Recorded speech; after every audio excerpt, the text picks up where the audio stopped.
move the water to the cows. Learn more about the Keln Solar livestock watering system at kelnsolar.com. Keln Solar, we move water.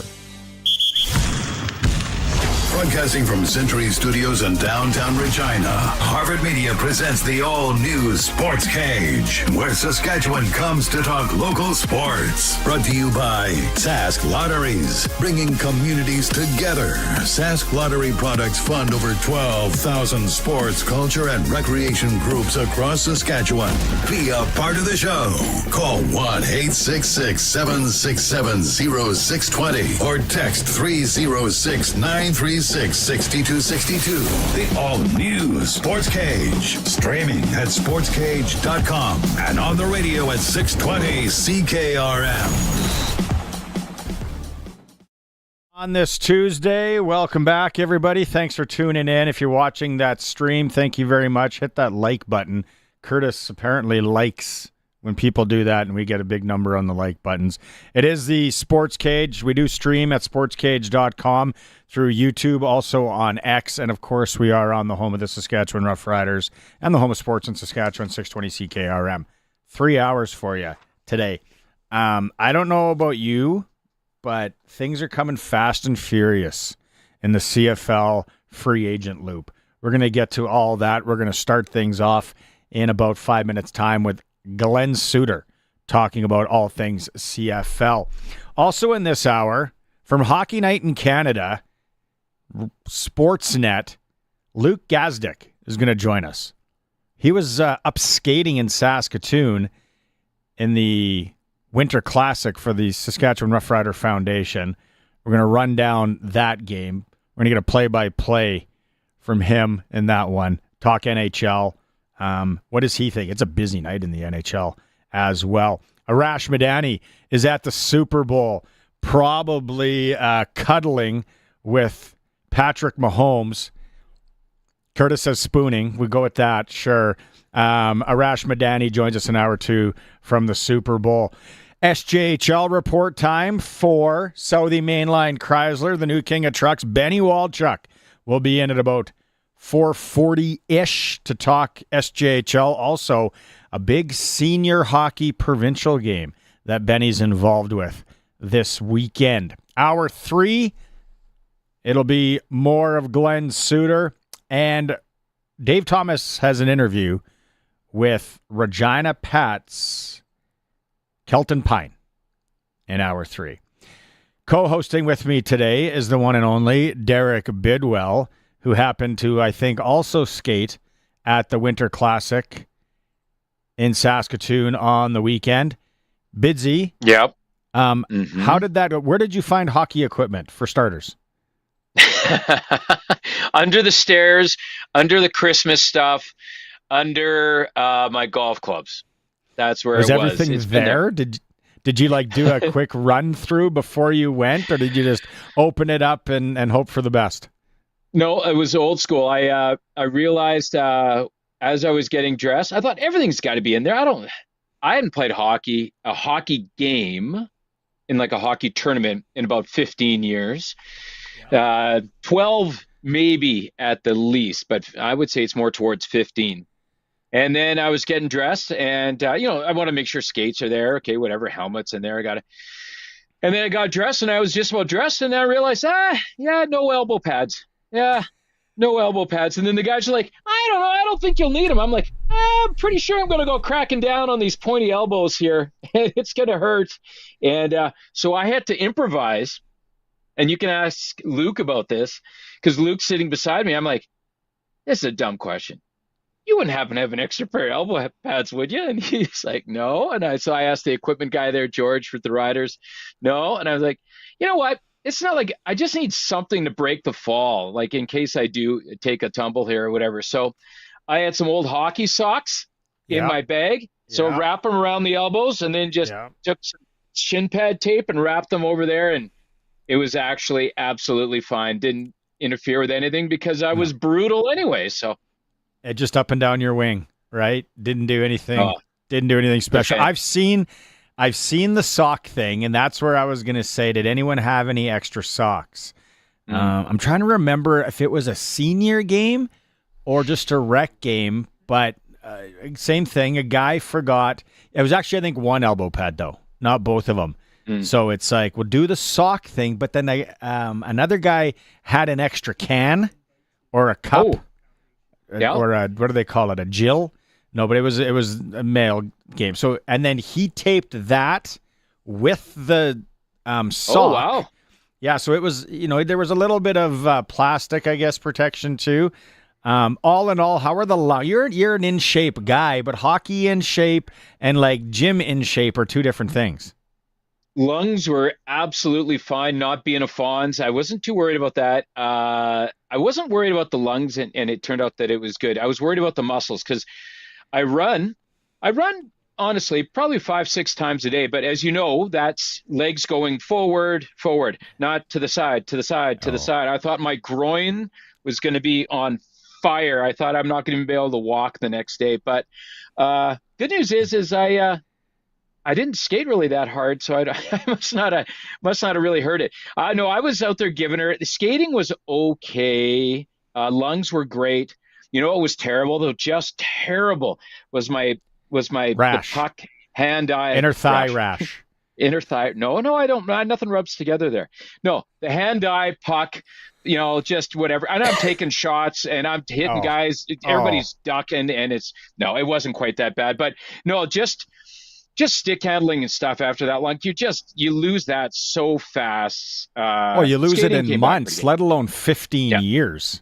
Yeah. Like I'm trying to think something that I did 15 years ago. Tetherball. What's that? Tetherball. The tetherball pole. Tetherball's been at least 20. There was always that little cheat code in tetherball where you could wrap it around quickly. Shout out King George tetherball courts. But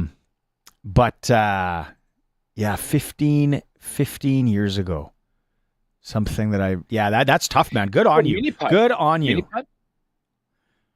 Probably did mini putt, hey? Was it? No, mini putt I just did at the mall up there with Roman's hockey team a little while ago. No, but good on you. A lot of money raised. Great event. Were you on the winning team? I was not, unfortunately. I was on Brett Lothner's team, who had won the previous 2 years. Of course, then when I was on their team, then they lost, Brett's pretty good, though, eh? Brett's pretty good. Chris Getzlaff's actually real good, too. They were giving Mitch Picton a hard time. He was iron lungsing it out there. He was going for about a 3-minute shift. And, so they were giving him a hard time. What was great, though? I'll just add this in with Riders. Oh, it was beautiful. Shinky would have loved it. 2 old linemen out there. Noah Zur. So he's cruising around. He's 6'5", about 325, 6'6", maybe. And then Peter Godber. No, we have his stats. Colson, 6'7", 330 something? I believe it was 6'6", 330. Oh. Yeah. So he's out there cruising 6'7", around. And he's out there cruising around. And then the other great one, it's just awesome, was Peter Godber. He had kind of a little ankle thing, right? Like earlier in the year. So actually playing football, right? So I think they're a little bit worried about it. Anyway, his ankles were spatted up real good. He had the laces tightened up, and then he had about a roll of tape around the ankles too. He was spatted for the hockey game. But Peter Godber, Noah Zur, they were awesome. Yeah. That's good. Good rundown. We will talk to Luke Gazdic about that in a bit here. Let's bring in on the Western Pizza guest hotline Glen Suitor, the one and only. Little press coverage with Glen Suitor. You're probably loving all that rec hockey talk, Glen. Imagine not playing for 15 years. I couldn't do it. I couldn't do it. For sure couldn't do it. No, that is crazy. And, I guess when you think of my skill set in beer league hockey is standing in front of the opposing goalie, just go there and stand there. Because I really want to back check, like I really do. But by the time I back check, it's already turned around and going the other way. So I sort of end up just keep chasing it. So I just say, I'll tell you what, I'll stay in this sort of middle of the ice neutral zone area. when you guys get it out of our end, then I'll go stand in front of the goalie. So I guess I could still do that after 15 years. Okay. Chikai. We're going to go back to a couple of weeks ago when Glen said that guys like to take liberties on him because he's from TSN and he's playing hockey with them. And he's like, yeah, everyone wants to take a run at the TSN guy. I think the news flash here, Glen, is guys like to take a run at you because you stand in front of the goalie in beer league hockey and you cherry pick. So there's your two reasons why guys take runs at you. So, sorry to spill the beans. Okay. Stand in front of the net guy. Get out of the way. This is beer league. Yeah, but the funny thing is, Barney, like I love that battle. Like the defenseman and usually I try to hope, like I hope that they're one of their best skating defensemen. So if I tie him up in front and the second best skating defenseman has to try and get the puck behind the net and blah, blah, blah, and all that with our forecheck going, I'm in there, and I love that battle. Like that is a legit hockey thing. He's trying to move me out of the middle. I'm trying to plant my legs and stay in there. I'm trying to see what the goalie's doing and get in front and be ready for any type of tip or anything like that. But the ones that the liberties were often in the corners. When I'd go in on a little bit of a forecheck, and here comes the guy. He knows I'm the TSN guy. And in a league with no hitting, there is no hitting in beer league here in North Vancouver, and all of a sudden I'm getting plastered into the glass. But like I said, I'm good with all of it as long as they don't run our goalie or take a liberty on our best guy. Then that's an issue for me.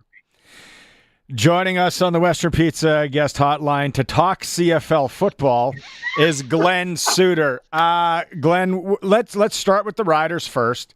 There's been a lot over the last 2 days. How are you assessing things? I don't know if it's too early to give a grade to what the Riders have been doing. Which ones jump out at you? Well, Tavon Campbell is to get him back in the Canadian Football League first. You've got a player that could play probably, any position in the secondary, but I'm sure they'll put him out there at corner where he's been. And, that's a ratio buster in a big, big way. A guy who went back in his combine days, I believe he ran like a 4.2 something. I mean, I've never been big on putting too much emphasis on the testing results. I rarely see a guy come out of a 3-point track stance in a football game, so I never put too much weight in the 40 times, things like that. But he ran a blistering fast 40 time in his NFL combine. So he can get up and run. He can play a lot of different positions. And again, Canadian in there is excellent. Mike Rose, we talked about on Thursday, Barney, when you were away, and I think that is an excellent signing because he is such a skilled D lineman that can play both inside or out, but he's also going to be motivated. He's going to have a chip on his shoulder, especially when they play Calgary. It's going to be one of these, let me show you again, why I've been an all-star in this league. And, I didn't think he had a great second half of the season in Calgary last year, but that's what I mean. He'll be ultra motivated. So I love those two signings. But I've been like you guys. I've been on my phone just kind of updating every few minutes going, wow, this negotiation window, they might as well just say, hey, let's just open it up, sign your players if you want. Why wait for allow for the team that may be losing a free agent, maybe allow for them to counter. And if they don't counter or the player doesn't like it, he moves on. Yeah, because I was going to say, Glenn, that's the thing that around here in our office space, they said, I thought it was supposed to be February 11th. All these players are already gone. And I said, well, they've kind of signed deals, but their teams, I guess, could counter. Is that the best way to explain this? Because like I said, there's CFL fans in here and they're just like, I thought it was February 11th. Yeah, well, none of the contracts at this point until February 11th unless, they have to wait until the 11th to register the contract with the league office.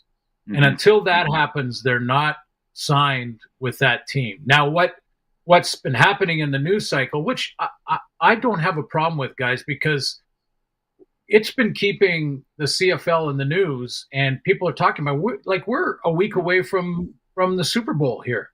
And there has been a ton of social media stuff on Geno Lewis and everybody that's moving around. Kenny Lawler moving to the east in Hamilton. And, a guy who Saskatchewan knows how dangerous he can be, and that when you think about that playoff game. So, I've been intrigued, keeping track, trying to keep a list of guys that are still available, things like that. But the two big ones that we've talked about for a couple of weeks now, the two big ones are Geno Lewis and Kenny Lawler, and they both look like they've agreed to new deals with new teams. But again, these deals aren't finalized until the league office gets the contract after that 11th date.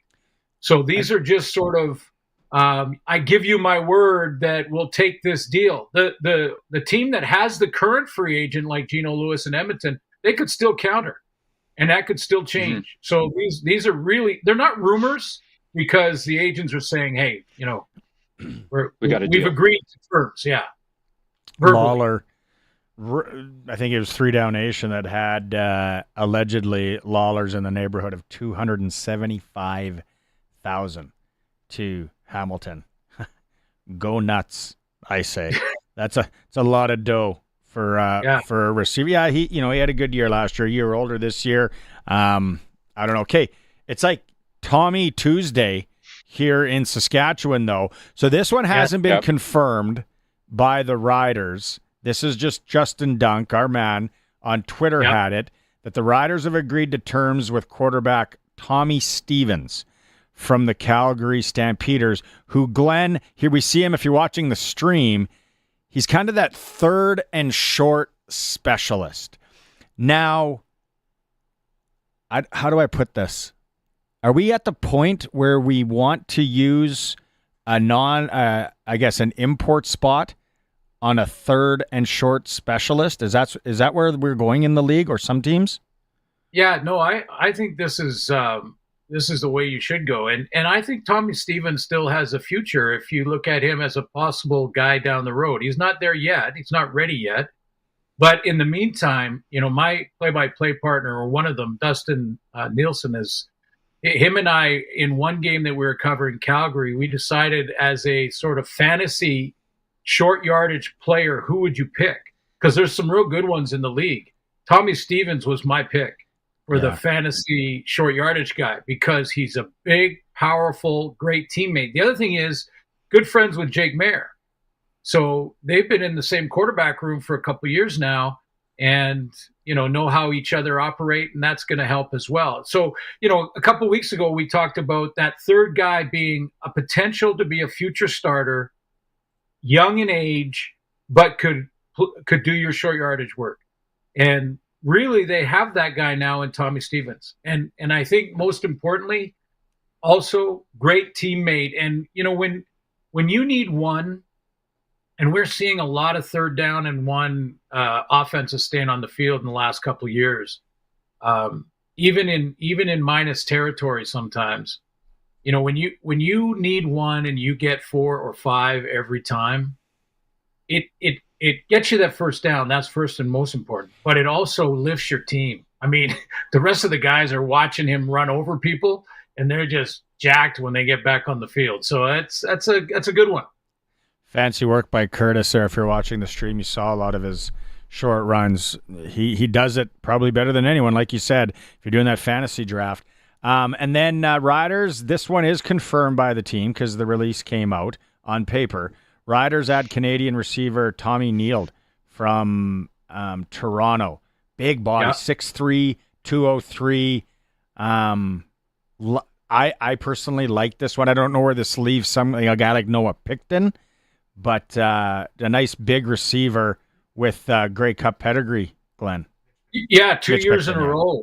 Yeah, two Grey Cup rings for Tommy, and a guy who again, when we talked about Picton, talked about a potential for, 800 to 1,000 yard receiver, depending on where they line him up. But one of the reasons that he's not been there yet in his career is because of a lack of opportunity. And that's okay. Sometimes that young Canadian receiver is going to be the wide side guy and not see the ball as much. That's okay. That's part of the developmental part of the Canadian athlete. And but Neil is in that sweet spot. Third year in the league. He's got some experience now. He understands how to practice when it comes to that championship pedigree, as you mentioned. So that's good. Plus, the Riders got to protect themselves against a Joe possibly sticking down south. Picton's not signed yet, so they're looking to make sure that they have not only depth but guys that can rotate in for Sam Emelis and Kean Schaefer-Baker. I was just going to ask you, Suits. So I haven't had a chance to be on with you in a little while, but with these signings that we've talked about, the last one being Tommy Neal, him on the offensive side of things, of course, but on the defensive side of things, all CFL defensive lineman Mike Rose, as you mentioned, from Calgary, and then Tavon Campbell from his time in the NFL. They may not be flashy, these some of these signings, like Mike Rose and Tavon Campbell, like we just talked about how great they are. But man, to me, especially obviously on the defensive side of things, they seem very, very solid. Like I said, they may not be sexy or flashy like a Lawler, but man, it sure makes me more excited about their defense, which I found the Riders' defense to be quite exciting to watch last year anyway. This just seems to me like something else to get excited about, because that defense just seems to be that much better. Well, it is. And, I think they could still do a little work there. They've got a couple of guys like Miles Brown and Lanier that are still free agents. Now, again, we haven't looked in the last 10 minutes, so you're never sure if all of a sudden a news flash hits the phone. But, I think they need to get at least one of those two. And where does Micah Johnson fit into that as well? But I love the signing from Mike Rose. A motivated Mike Rose is going to be very interesting. We talked about Tavon Campbell, and how, there's another secondary position. You look at they're on the website right now, the Riders website. Look at their roster and look at their DBs. That's going to be an excellent secondary. Going to be a very good secondary. I still think a guy, 2 weeks ago or Tuesday of last week, we talked about Jake Ceresna. Now it looks like he's committed, so he's gone. But I still see a guy like Robbie Smith in Toronto, who I believe, to my knowledge right now, is still free agent. I think he would be interesting. He's 4 or 5 years now in the league. He's coming off 2 back-to-back years at 6 sacks each year, and so 12 in the last 2 years, and not a full-time player. So he's a rotational player, but he's Canadian, and I think he's really come into his own. Made some big plays in the Grey Cup when it was in Regina and the Argos won. So, I look at guys like that and think, he's still out there, and I think the D-line is still either signing their own guys for Saskatchewan or going out and picking up a Robbie Smith or whomever, else. I haven't gone through the whole list, but keep working on that D-line. One thing we can add about a Joe Ochoa from the Riders alumni game is he's not taking any jobs as a hockey coach anytime soon, boys, because he was our coach and he didn't know whether it was Tuesday or Moose Jaw, what was going on there. And he just wanted to chirp at Kean Schaefer-Baker across the way. In his speech at the start of it all, he told Luke Gazdic and Mike Sillinger to drop the gloves with somebody right off the opening draw. That was his call. Okay, so coaching hockey out of the question. We'll see if he sticks down south. We get you back on Thursday, Glenn, and I'm sure there'll be a lot more from that. Oh, the one thing we got about 30 seconds here, maybe a little bit more. Finally, it sounds like Winnipeg's got an OC, eh? Yeah, Jason Hogan. And we talked about, like, what are they doing? Because this free agent window was opening up and they don't have an OC. Like, what kind of offense is going to look like? Well, here's why. They hired from within. It's something. First of all, he's a Canadian guy that coached in U Sports in Quebec, but he's been there for 3 or 4 years now with the Bombers. So that's why they were comfortable heading into this free agent window, knowing that this is probably going to be the guy, and he knows our offense and he knows what we like to do. So that's the answer there. Sounds like Jarius Jackson will be the quarterback coach there, so that'll be interesting how that dynamic works with O'Shea and all that. But like I said, a lot more coming down, and we can do this again on Thursday. All right. When's your next beer league game? Yeah, I haven't played in about a year and a half, and I'm a little. I'm a little. No nervous. time at all. I look like Bambi on ice if I go out there now. So wait, give it another 14. Just give it another 14 years, Suits, and then get out there. It's no problem. Yeah. Yeah, that's nuts. That's crazy. I'm sure you were icing down the whole body after that one. It wasn't pretty. No. There's a chance your wife sold your gear. Maybe find your gear first.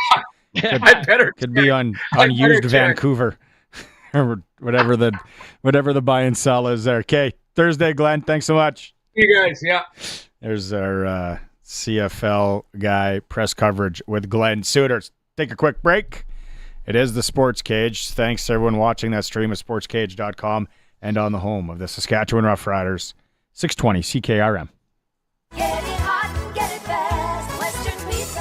Western Pizza Regina's 27th annual Have a Heart Night is tomorrow. Your Regina Pats will be at Western Pizza locations throughout the city from 6 to 8 p.m., helping with orders and delivering pizzas. Proceeds from delivery fees and tips will be donated to the Regina Heart and Stroke Foundation. So, have a heart and help a great cause when you score some Western Pizza by phone, online, or through the Western Pizza app. And get it hot and get it fast. Western Pizza. Nobody knows the equipment market like Ritchie Brothers. If you're selling heavy equipment and trucks, Ritchie Brothers will get you the most buyers, industry expertise, and the widest selection of custom selling solutions. Sell equipment your way, from your yard or a Ritchie Brothers facility. Ritchie Brothers will drive demand for your assets like no one else can. Contact your local territory manager today to get started. Visit rbauction.com to learn more about selling with Ritchie Brothers. From the SAS Today newsroom, here's what's making news in Saskatchewan. Tariffs and retaliation. The U.S. isn't going to move ahead with tariffs against Canada straight away, but what is the end game? SAS Today's team of local journalists are on the ground focusing on local topics that matter to you. Sign up for our daily news digest, making the news even easier to access. SAStoday.ca. Everybody has a story. From Harvard Media, everywhere. Homes always seem to need something. And right now, during Home Hardware's Bring Home the Savings Sale, everyone's saving on just what they need. Some are saving 10% on select molding and interior doors for that spare bedroom they never got to. And some are saving 25% on select Beauty Tone Signature paint. Hey guys, exciting, isn't it? Oh, they're watching the paint dry. It's a thing of beauty. Earn and redeem Scene Plus points during the Bring Home the Savings Sale, on now at Home Hardware and Building Centers. All-new Sports Cage continues. You can watch our live stream at sportscage.com and always on the radio. Saskatchewan's voice for local sports, 620 CKRM. Welcome back, Barney Shinkaruk and Derek Bidwell on this Tuesday for Saskatchewan Lotteries, main fundraiser for sport, culture, and recreation in our province of Saskatchewan. It's been fast and furious, though, Bidsy. Like, I didn't expect this much smoke this early. Today, like the Lawler to the Ticats, I really, and then Eugene Lewis to Ottawa. I thought there was a chance one of them could end up here, but I don't think I was as pot committed on that than others. Like I think Maz really thought like one of them already house shopping in Regina. And then, you know, I would like to know, and I'm sure it'll come out somewhat. So I think, Colson, maybe you can correct me if I'm wrong, but I heard the Lawler is around 275 to the Ticats. It's a lot of dough. It is, for sure. And when you talk about these things too, Shank, the big names that go in free agency, whether in this case, of course, we're talking about the CFL, but if it was the NFL or the NBA or the NHL, I also like to kind of think about the teams that are the team that gets them usually, they're the most excited at first because they feel that he is worth the money and he's going to bring that in and he's going to turn their team around. But the teams that are the most disappointed as well, too. And I think in this case, when you talk about Lawler, for sure, maybe in Lewis as well, that Calgary would be the most disappointed. And maybe one guy in particular, and that'd be Vernon Adams Jr. Like, I just think that he was really, really, really, really hoping that he took a bit of a haircut and that the Stamps were going to make it work and they were going to bring in one of those go-to number one guys through free agency. And it appears that neither will be headed to Calgary. So most disappointed would probably have to be Vernon Adams Jr. for sure. Yeah. Tommy Neild, Toronto, big body, like we said, and then I think a lot of people, and we're getting messages here too on the Prairie Land Rentals text line, where does this leave Mitch Picton? I guess it's a wait and see. So we can wrap up. We could talk a lot more CFL in the coming minutes, hours here on the show. But right now, when we got him, we got to go. Out on the Western Pizza guest hotline. Perfect night for all that Western Pizza goodness. Best pizza around, plus all the Greek favorites you like. Joining us from Hockey Night in Canada and Sportsnet, and played in the Winter Classic on the weekend with Derek Bidwell. Luke Gazdic is joining us. He's on the stream if you're watching him. Look, nice touch, wearing the hoodie. Yeah, you're no dummy. You're no dummy. You I've know been wearing what's it up. since I left. It's so cold. I wore it on the plane home. I wore it to work tonight. It's great. I'm loving it. What was it like for you? You were kind of not a late ad, right? I don't know if that when we would call it a call up, but you were a late ad. What was that experience like? Because you got the offensive lineman, the 300 plus pounds. You got Derek Bidwell, who hasn't skated in 15 years. You got Mike Sillinger, who probably owes half the guys on the ice money. How was it all for you, Luke? Oh, it was awesome. Kelly Chase called me about a month ago, who's a friend of mine from my days in the league, and just being a guy that's been a mentor to me, and asked me about coming out to the Kinsman dinner and also playing in the game on Saturday. I checked my schedule and it was open, so that's a yes anytime for me. I would do anything for that man. So I got some flights in order and came out. It was actually my first time in the province of Saskatchewan. We played an exhibition game with the Oilers in, I believe, 2015 against the Minnesota Wild, but it was just quick in and out at the Blades rink. But then my mom told me too. I was telling a couple guys this. My great-grandparents and my grandparents were all from Saskatoon. They moved to Ontario in about 65, 67. So I got some Sask blood in me, and my mom was very happy for me to go back to my roots. So I didn't know anybody going out there, and I feel like I left with a whole handful of new friends and acquaintances. So they took me in with a great amount of hospitality and would love to come back at some point. Now, Luke, they unfortunately for you sat me right beside you, so you were just like, God, this guy, he never stops talking. Holy Toledo. We have a mutual friend, obviously, in Ken Reid at Sportsnet. I worked with him for about 5 years in Calgary, and now you work with him now, so we're sharing some Ken Reid stories. But you were saying that you noticed this. Ken was telling you, notice when you land in Saskatchewan, the pretentiousness that you often get in Toronto, let's just say, may not be there in Saskatchewan. A little more down-home, friendly people, let's just say. You can slam Toronto. Don't worry about it. But you said you felt it as soon as you got to Saskatchewan. Yeah, I was going to say the pretentiousness evaporated. There was none. I think I get used to it here a little bit. Like, I'm born and raised from here, and Bidsy, like I got to know you a bit over the weekend, and I think you can see not everybody from Toronto is like that, but certainly has that air here that stinks a little bit. And Kenny being a small town, Pictou County. You heard him say it 100 times. East Coast guy. Yeah. He's doesn't mesh with the vibe in Toronto too good. I didn't mind you talking my ear off too. I'll tell you, because when I go to a lot of these events, sometimes people they're so quiet and silent, and they just kind of sit there, and I'm kind of doing my thing. I love talking and telling stories and talking about my experiences. That's why I'm at these events. So I don't mind it. Came out of it with a new buddy, and was definitely a nice change of pace. Let's call it that from the concrete jungle over here in Toronto. And anytime you wear a bunny hug for like 4 days straight, Sasky people are gonna if it smells like campfire, and pierogi or garlic, even better.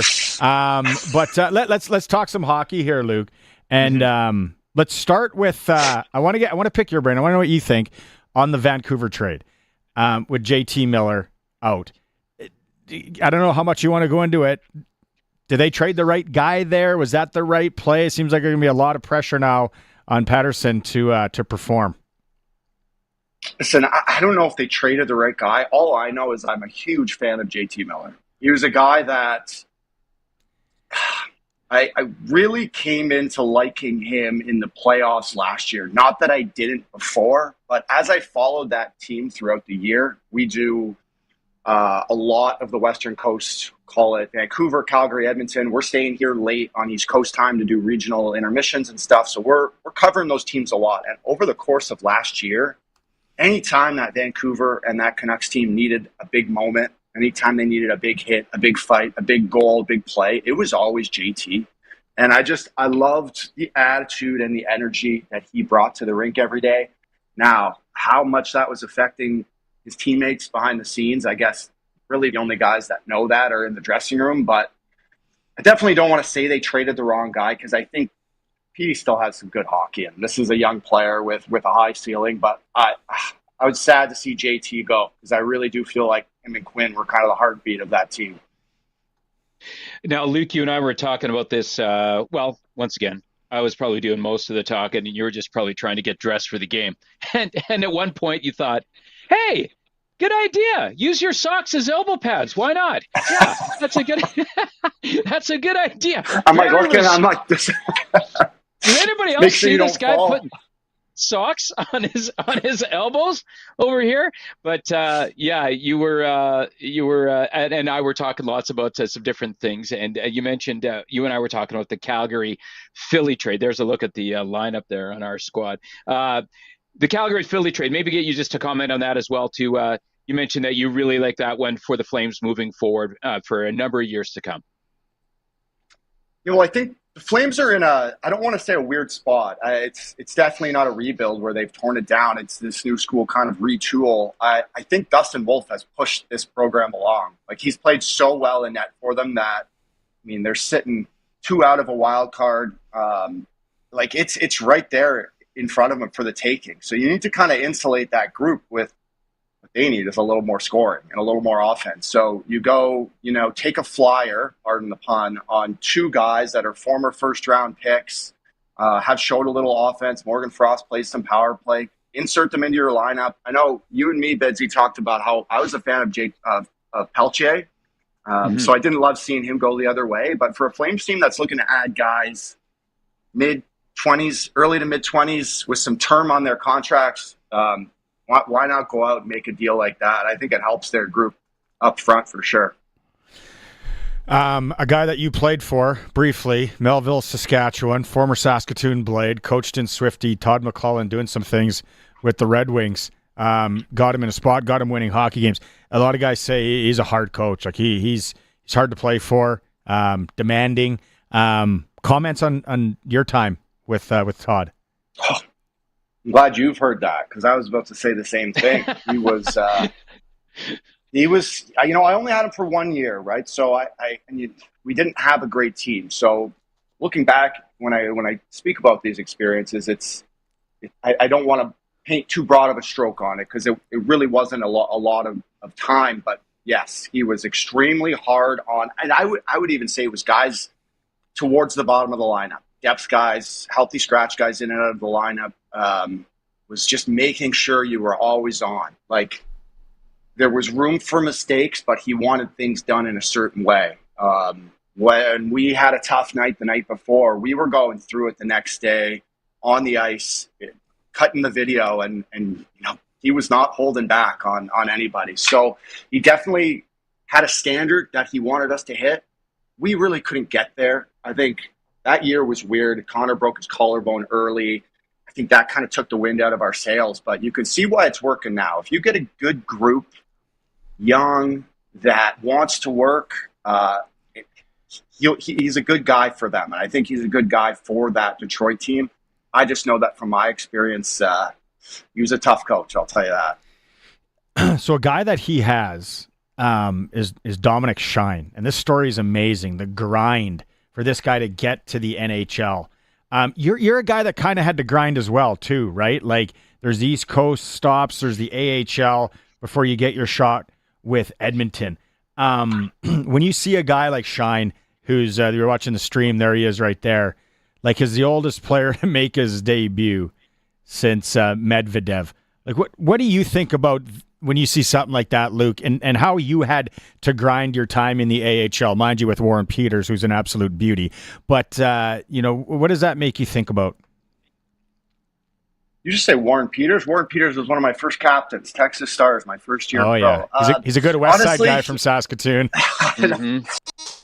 Stuff like this, fills my heart, to be honest, because I relate to it personally. I know the struggles that come with riding a bus for as many years as guys do, and thinking there's no light at the end of the tunnel, and just putting your head down and continuing to work.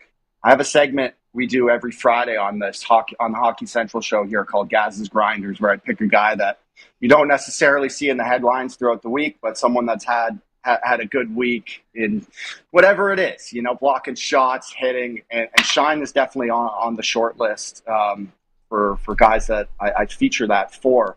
I played almost 300 games, 276 American League games before my first NHL game. I was actually on the way down to the minors for a fifth year when Edmonton picked me up on waivers. So, I know all too well what it's like to be down there and to be fighting and, getting just torn apart by coaches and, the jungle that comes with playing in the American Hockey League and the East Coast League for that matter. So a lot of stick taps to a guy like Dominic Shine to continue the positive outlook, and good on him, man. That stuff really fires me up. Last one I'll say about Todd McClellan. He actually was my neighbor growing up in Saskatoon. He's about 6 years older than me. And when he was on the Blades, we were all excited to be playing with him and another guy in the Blades, street hockey with the orange ball. It was like minus 30. And Todd and his buddy that were at the Blades, I can't remember who it was. Maybe Dean Holine or something. Anyway, they thought it was hilarious if they would snap the frozen orange ball off the little kid's legs. And so I was trying to run away, and actually I was running away, and I wasn't even looking where I was going, and I ran into a parked car, and I scraped up my elbow. Now, had I had the hockey socks around my elbows, I would have been completely fine. Yeah, big elbow guy. Just a classic game of street hockey in Saskatoon, hey? Big elbow pad guy. Okay, I got one more for you. And you talked about that East Coast, that AHL grind. Is there one story? Is there one road trip? Because you hear some of those East Coast League stories. The per diems, guys. Ramen noodles are a big thing. Is there one story that you think about when you were grinding there? That you talk about the light at the end of the tunnel.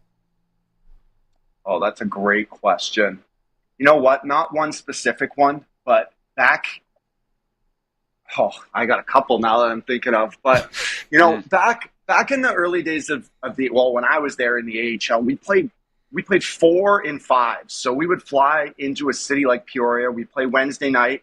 We'd drive to Rockford, and then we would go Rockford, Chicago, Milwaukee at 2:00 on Friday, Saturday, Sunday. So 4 and 5, and every team had 3 or 4, mutants in every roster. So I fought almost 35 times my rookie year. And so I just remember getting off the bus for the first one Wednesday. It was usually Peoria or some small town like that where we were playing in front of 400 or 500 people, just ushers and family. And no, I was getting ready for an absolute grind of four games coming up against some people who wanted to take my head off. So I don't miss those days at all. to tell you. I have a lot of pride in how getting through them, but I don't know if I could do that again. How did you start the broadcast thing? Because you're great at it. Oh, I appreciate it. You know what? I moved back to Toronto here after my last pro season cut off short due to a pandemic. And I got a call from someone at Sportsnet asking if I wanted to do some Oiler intermissions with Gene Principe, just some game thoughts and stuff. So I drove into studio. I tried a couple games. I had no clue what I'm doing. I still don't think I had a clue to what I'm doing here. But 2 games led to 4 games, led to doing some other stuff around the league. And here we are, like 2 years later on Hockey Night in Canada with Rob McLean and doing national games across the country. So it has been an extremely rewarding experience, gratifying, humbling, should be a good one too. And I'm enjoying every minute of it here. Hey, great career, both sides, the NHL and the broadcast. I wish we had more time, Luke. Just an absolute pleasure to have you on. Thanks, Bidsy, for setting it up. It all started with elbow pads, right? It all started with socks as elbow pads. Right on. Thanks, guys. I appreciate it. Yeah, thanks, Luke. That is Luke Thanks, Gazdic Luke. from Hockey Night in Canada and Sportsnet joining us here on the Sportscage. We got to take a quick break. We're up against the clock. We're streaming at sportscage.com. So since that little ding on my car last week, I don't know where to take it. I don't even know. That's easy. Take it to Regina Motor Products. Who said that? I did.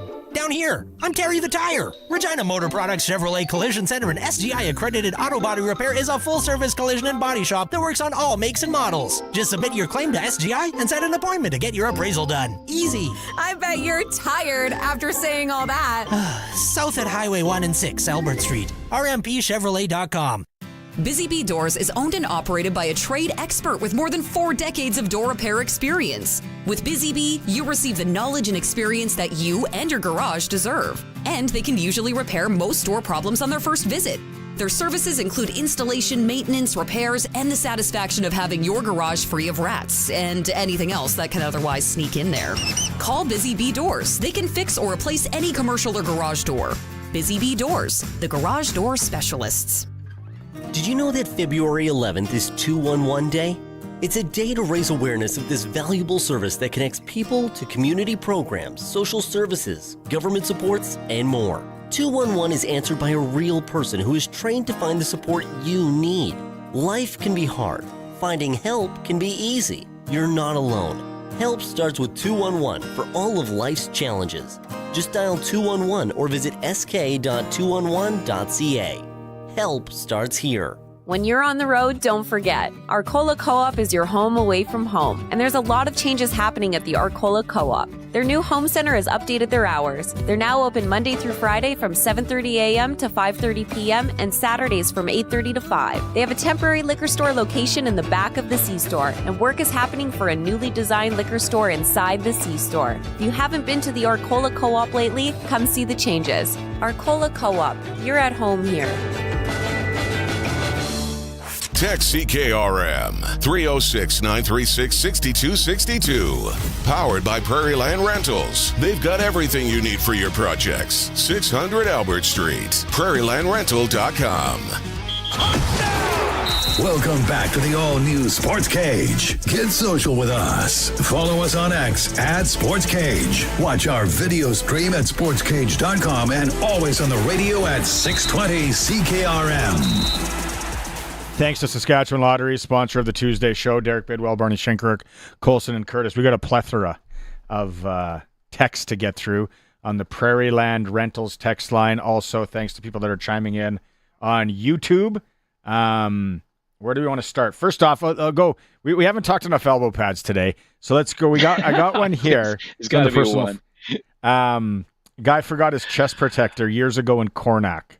Barkley, big listener, shout out. How's it going? So he had a catcher's chest protector, like a baseball catcher's chest protector, and the boys wrapped my arms and shoulders in hockey socks. I said, no high shots in warm-up. 3 off the collarbone. Of course. Idiots. Okay, then we go to the, like I said, Prairie Land Rentals text line. We got some we have, okay, well, that's hockey. Let's go football here. Jeff, safety dude Jeff, says, can you guys tell me who we have as running backs and how are we looking there? Well, we got AJ. Yeah, I think we got AJ Armstead signed for 2 years when he originally came here. Yeah. I think Armstead signed for last season and the next season, so also 2. And what's the guy's name that we signed last week? Like, that's going to be a little bit of a project. So we're good in the running back position. Yeah. Yeah. Well, again, everybody that's signing everywhere today, it's almost like we know in Sask here, it's like, let's see how healthy you are in October. You know, a lot can change, but I think we're good at the running back position. We also got Tommy Stevens. He's basically a running back, so safety. I want to get into that. And then that's not official from the Riders yet. We don't have that on Rough Rider letterhead paper. Tommy Tuesday, Tommy Stevens, and Tommy Neild. Neild is confirmed as a receiver. But yeah, I know you're right, Colson. When you look at some of those highlights that Curtis cut up on the stream, like this guy's a short yardage quarterback, but he's looking to score when he's on third and 1, and he's thinking, I could take this 40 yards. I could take this to the house. If you're watching the stream, there he is. Like, this is impressive stuff. I don't know though, Bidsy. Like, it's weird, and maybe it's just the old curmudgeon in me. But I'm like, okay, so we're using a non-national on a short yardage quarterback now. Like, can't we get Del Duncan Busby to do that, or Ratkovich, or I don't know. Yeah. Well, the problem is going to be there's other little nuances too, of course, and that is absolutely commanding the huddle, getting the snap from the center, the cadence, people jumping offside, a whole debacle that could happen there. He looks very much like Chris Streveler, doesn't he? Yeah. Yeah, because he's just a monster, and he just wants to put his head into people and run them over. That only lasts for so long, but yeah, he's exciting. He makes 3rd and 1 exciting anyway. Look at this. This guy's an athlete too, and he's huge. What did you say his stats were, Colson? He's 6'4", 245, and he's put him at tight end or slot back. Just get him to box guys out.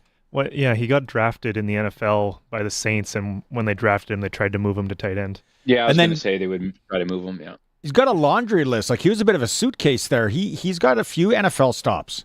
Yeah, so drafted by the Saints, didn't make it there, lasted till November.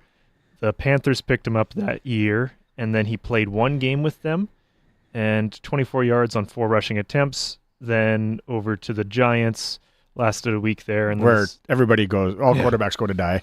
Yeah, and the Stamps picked him up in 22. He had a couple attempts there with him, and the last couple of years he's been running off 150 yards, 200 yards over the course of the year. Well, it's funny too that you mentioned.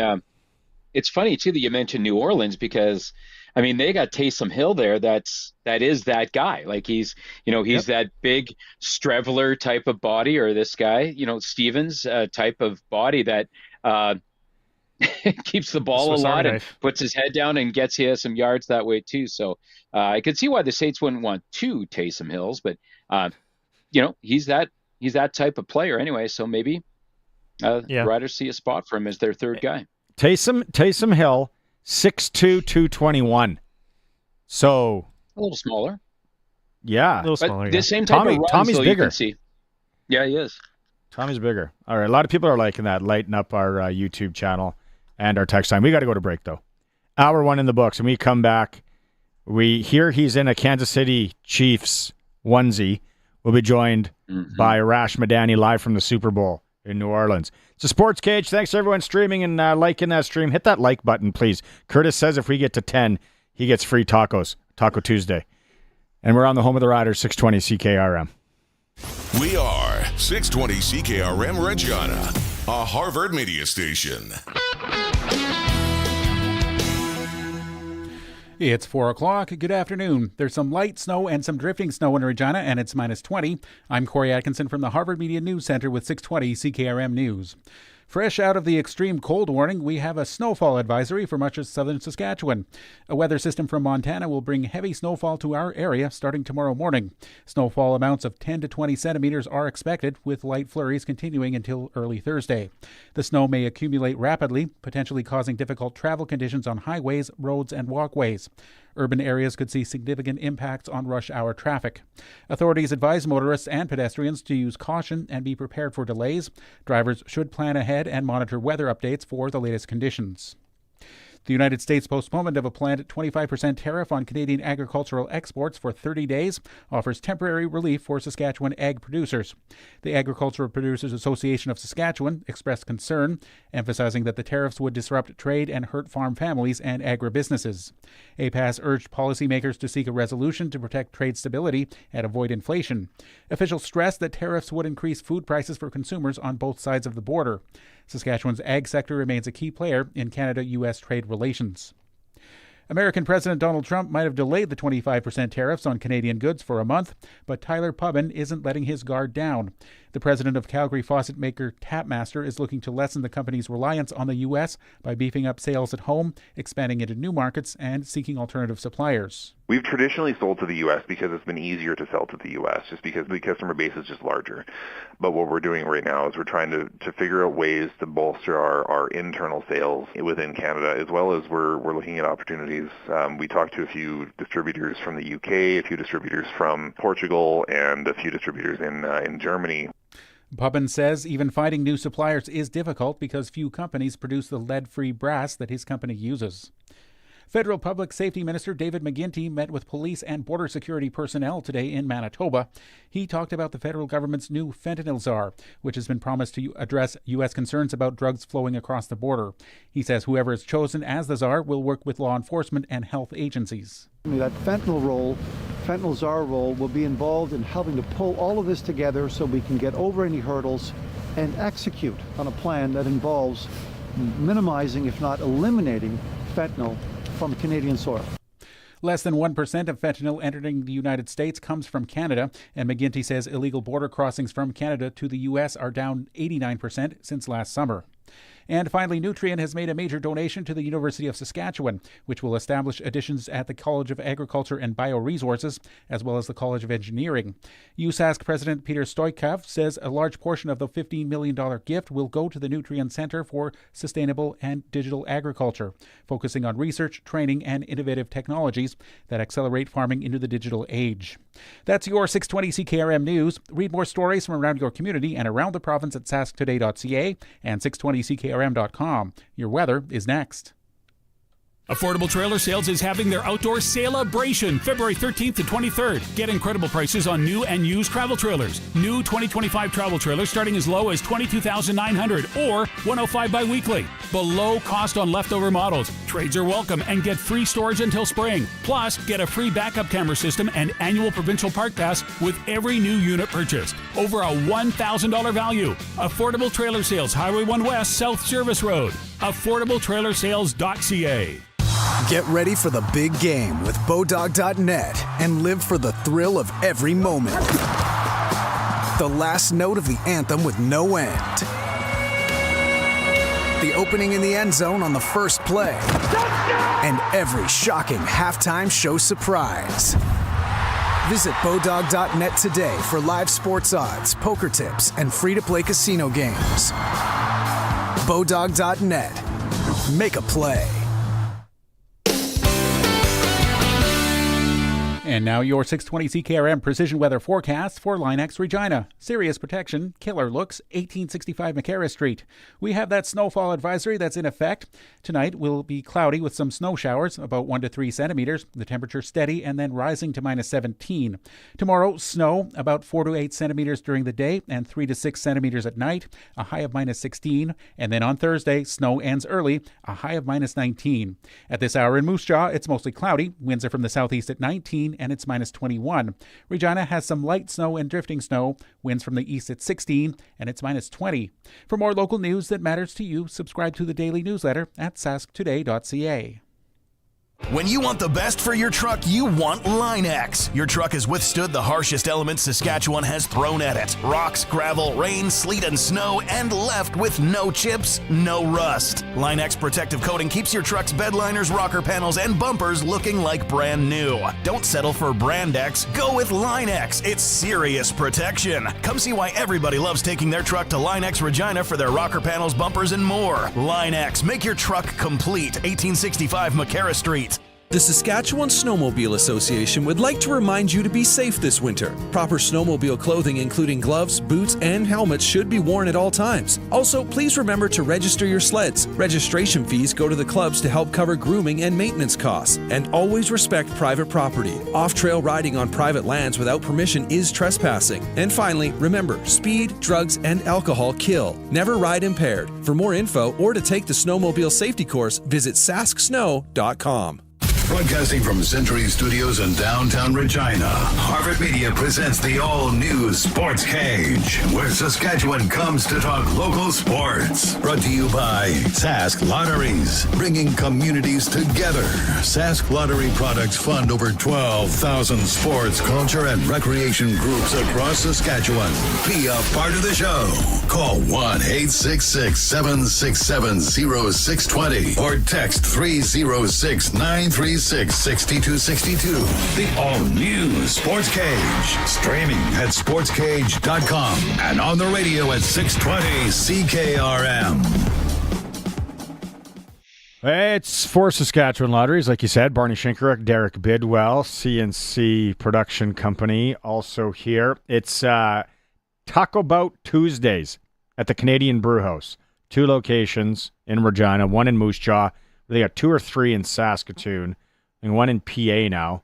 Fair up there as well. The OG beef and chicken fish ordinaire taco, you can upgrade to a gordita for 99 cents. We're just $3.49. So if you're craving some Mexican tonight, as it's minus like 76 here on the prairies over the next, and we're getting a bunch of snow, go have tacos. They got Jose Cuervo tequila, $5.99 for a shot of tequila. There you go, Bidsy. And buckets of Corona. If you just want a diesel bunch of beers, $23.99, Canadian Brew House. Now I'm craving tacos. Curtis gets tacos. If we get to I think it's 15 likes on the YouTube channel. I thought it was 10. He just gets changed the numbers around? And 10 American, 15 Canadian. It's quite a deal he's got. Inflation. I'll get you. Please like. The Prairie Land Rentals text line is always open. Thanks to everyone who's been chiming in so far, whether it's hockey related or CFL, mostly CFL on this. I got to give this guy one. Where is it here? Let me find it. Rick in Hamilton, in the Hammer. It's probably Rick the Temp. It might be Rick from Much Music. With the signings in Ottawa and Hamilton today, who has the top receiving core in the CFL? It's a loaded question. Anyone want to tackle that one? I'd say Riders. Dante Meyer is going to be healthy. Watch out for Duncan Busby this year, too. Yes, I'm grasping at straws. But, no, you know what? And I like Tommy Neild in the fold. I don't know. That's a tough question. Top receiving core. I don't think it's Ottawa, Rick, because I don't know if Drew Brown's going to be upright to be able to throw the ball to Eugene Lewis. It's like, yeah, you can go sign a receiver, but can you get him the ball? It's not flag football. You need an offensive line. Need a few different parts there. Anyone else want to answer that for Rick and Hamilton? You're the sports guy. I'm not Nostradamus, though. Hamilton just took 2 of Winnipeg's receivers in Molitarski and Lawler, and they've re-upped some of their guys. And yeah, Hamilton's not bad. Yeah, and Bo Levi still got to 5,000 yards last year with everything that went on, so they got to have some good receivers there. So Hamilton's not a bad say, but Hamilton's meddling. They're in the top 3. Mm-hmm. We just I don't know who yet. I don't think it's a Winnipeg anymore. That's for sure. Yeah, you lose Lawler. That's obviously a huge one. You know what? This is very homerish, but we were talking today about Tommy Neal, and I was saying to you before, like, who is this guy? Is this guy going to be anybody, or is this just another guy you bring in? Is this just another release, another signing? Because the Riders release them all the time, all the way through the year, obviously, right? They tell you about another signing. And there are a lot of guys that you never heard of before, and they're not going to be around anyway. But Tommy Neal, the more we talked about it, and the more I kind of changed my opinion, I guess, as you guys were talking about it. He is only mid-20s. He's tall, lanky. He's going to be a great guy to compete as a Canadian receiver. But I will add in this. When we ask about who's the best receiving core. If a Joe would have came back, if a Joe was not going to the Indianapolis Colts, at least for a tryout, after spending the weekend with him, man, that guy's energy is contagious. And I would have been interested to see what he was going to do in his second year and how he would affect the team overall, and just the numbers he could put up, being used to the pro level of things and just being a professional and all of that. I would have been really interested to see what he could have done as well, too. So, had that been the case, it would have been interesting. And don't forget, Riders taking a stab in the dark, throwing out a flyer on three-time OAC Receiver of the Year, Wayne Ruby Tuesday Jr., who's they signed yesterday. So we'll see what happens there. It is that time, though. You ever seen that guy that sets up on the side of the road in a van and he sells blankets? If he had a Kansas City Chiefs blanket and flag, this guy would definitely purchase one. The all-new Sports Cage and Coast to Coast with Arash Madani is brought to you by Smart Investing Solutions. Be smart with your money. Call Brian Golly at Smart Investing Solutions, 546-2533. Rebuttal, sir? What does that even mean? Means he thinks you're in love with Patrick Mahomes. Oh, no. That's just factually incorrect. Out in Ontario, you guys don't have the guys that set up on the side of the road in vans and they sell like weird wolf print carpets and flags and blankets. Fuzzy blankets. No, it's more like food trucks. Like Fuzzy Wuzzy was a bear. When you come here in September for the Labor Day game, then we'll go to the corner there and I'll let you pick out something. It'll be my gift to you. Sounds like a plan. The exotic dancers as well too, Arash. By the way, Barney doesn't believe that I'm coming, Bitsy. So I think I'm just going to book the flight next week, and then I'm going to send the screenshot. And then what's he going to have to say for himself? No, I heard. And then you got a tour guide from the mean streets of Regina. I heard that you're streets of Regina. I heard that you're coming here for something, so it is legit. We can't have cat's not out of the bag yet, but no, there we go. It is legit. So I'll be buying you a blanket or a flag. Hey, speaking of weird places, you're in New Orleans. Never been there. Want to go there. I heard it's really like you stay in that French Quarter or whatever it's called, and then don't veer off too many. What's it like compared to the other Super Bowls that you've been to? Well, here's the thing about New Orleans. It is an event town. They know how to do major championships well. Like just basic things like we show up to get credentials the other day. And they give you beads. Not quite. That came later at night. But like everything's ready. Everything's ready to go. They scan your face, boom, your credentials like handed to you within a minute. There's no lineups. Everybody knows kind of the drill. You think about college football national championships.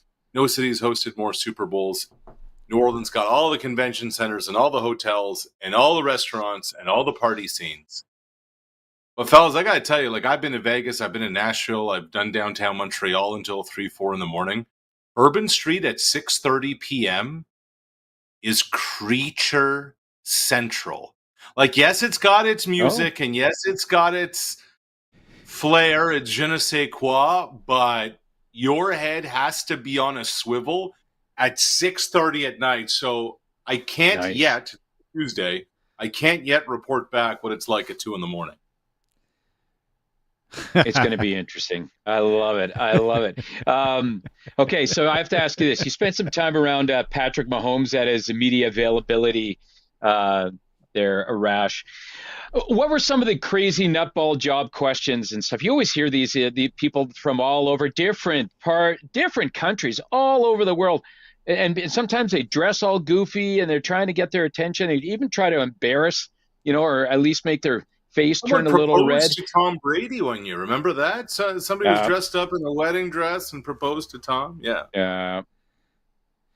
Did you get much of it? What are some of the stuff? I know what I would ask Travis Kelce. What would you ask Travis Kelce before I get into it? Yeah. Any chance that you would buy Taylor the same dress that Kanye West's wife was wearing? Oh, God. You know what I would ask? You know what I should ask Travis? Like, if I had any time with Travis off to the side, and I'm being dead serious about this one, with his buddy Zach playing quarterback in the CFL, the fact that both Travis and Jason have come up to Hamilton before they took a private jet when Caleros was playing for the Ticats, like with all the money that Travis and Jason have made and all the different business interests that they have, would you ever entertain buying a CFL team? Would you ever entertain being an owner of a franchise? Like Travis and Jason combined probably have a net worth of around $250 million. And that doesn't even include the biggest rock star in the world. I was going to say, yeah, Taylor can float them some money too. Sure. But and this is what I don't know. I don't know what what did Edmonton pay other than the debt for that franchise? Usually teams are throwing their keys on the table and you're buying it for $1, but you're basically picking up the debt when these transactions are made. I don't know. I don't know if the Kelce's have ownership money in a league where franchise valuations haven't spiked at all, or not, or if they have any interest in it. I think that would be an interesting question, but they're not going to answer it Super Bowl week. Jeez. I would like to see that. Make that happen. Make that question happen. Like J.J. Watt's bought into some soccer team over in England. Brady's done the same. I would think if you played tackle, and obviously Brady's involved with the Raiders, but part of the reason why a lot of pro athletes haven't been able to get into football ownership is because Washington Commanders just sold for $6 billion. Nobody has that cake. But like Vince Carter and T-Mac, they just got into a minority stake of the Buffalo Bills. I think you're going to start seeing more and more of this. And I think Travis and Jason Kelce as owners could do more marketing and publicity for the CFL than what the league office has probably done in the last 20 years combined. There's a commissioner chair open. By the CFL. Yeah. And the power of the herd. FOMO. All those buzzwords. Maybe someone else will buy one then. Just be taken over by former NFLers and podcasters that have oodles of money. I remember 20 years ago when I worked for the now defunct Ottawa Renegades. Yo Murphy played in the NFL, lives in Tampa. He now works as a strength coach with a lot of these Major League Baseball and NFL guys. Yo was saying, hey, man, I should talk to Derek Brooks, who at the time was worth like $75 million or something like that with the Buccaneers. I should talk to Brooks about buying this team. And I'm like, yeah, you should. Like, it'd be amazing to have a real football player who knows the business side of things owning a franchise. I think that can only be a good thing. And there's been a lot of NHLers that have bought into junior teams, whether it's their junior teams. I think you've seen it in the Okanagan. Zach Hyman just did it. You're onto something, Arash. Shane Doan, Kamloops. Arash for commissioner. Yeah, I'll do the RE Gold, the old bait and switch. I'm going to step aside. I'm going to take my name out of the hat, or take. Okay. I don't want you go with Arash, and then I can just. You can give me a cushy job selling. My promise is this: we would make the Sportscage the official podcast of the Canadian Football League. I don't want to do this anymore, though. if I work for you. I just want to sell blankets or something. Off the side of the road in the truck. Give me something easy. This is 3 hours. This is 3 hours every day, bro. Plus the prep time. Plus my other job. I just want to cut me some slack. Give me a Costco greeter. Whatever the Costco greeter job is. You know what, Barney? Fine. I will make you the official blanket supplier of the Canadian Football League. That is a vow I will make. A campaign promise that will not be broken. I'm going to get a blanket gun and shoot them into the stands at every stadium. It'll be a thing. It'll be a real thing. You're going to need a huge van. Okay. Let's get back on track. We are in New Orleans talking about blankets and Kelsey. If people are on the fence here on who to cheer for in this game, there is a Canadian tie when it comes to the Eagles.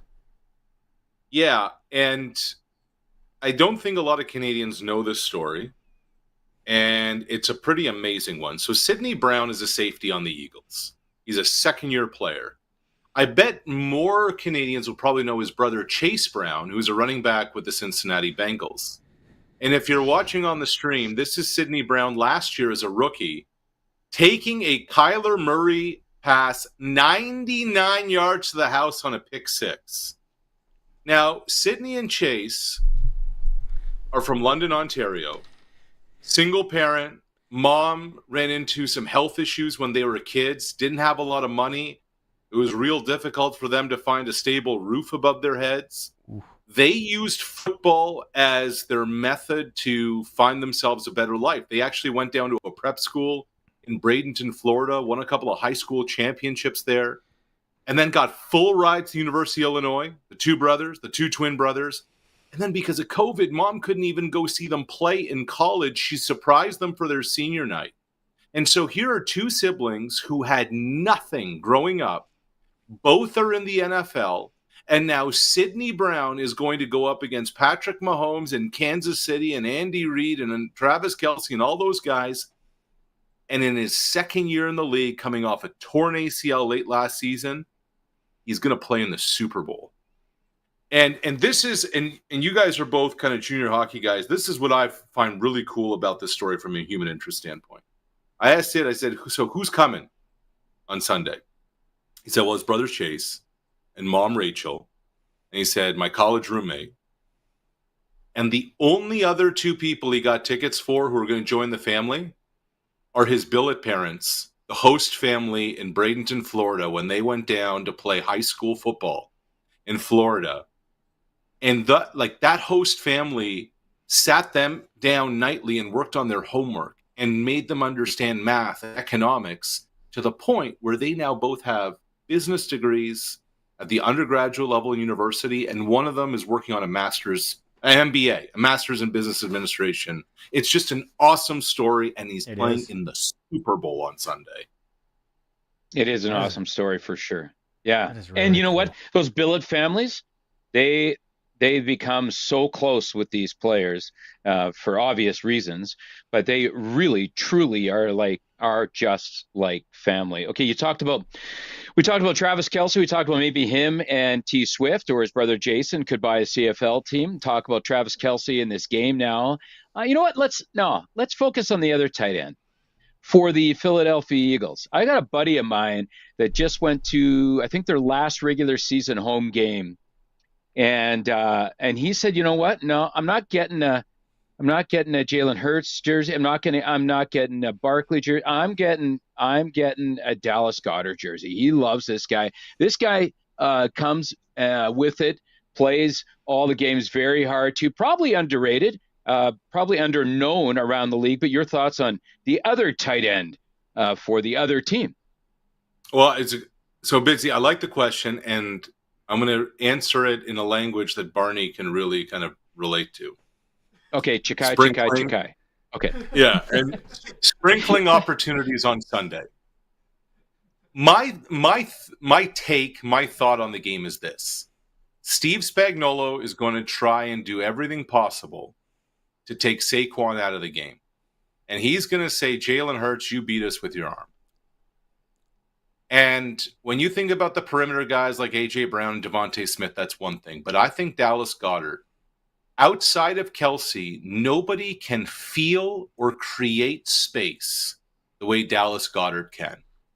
So if there's going to be space over the middle, if Hurts just wants to make the shorter throws to a sure-handed pass catcher, and when you think about red zone, if they're going to throw the ball, Dallas Goedert to catch 2+ touchdowns on Sunday pays 40-1.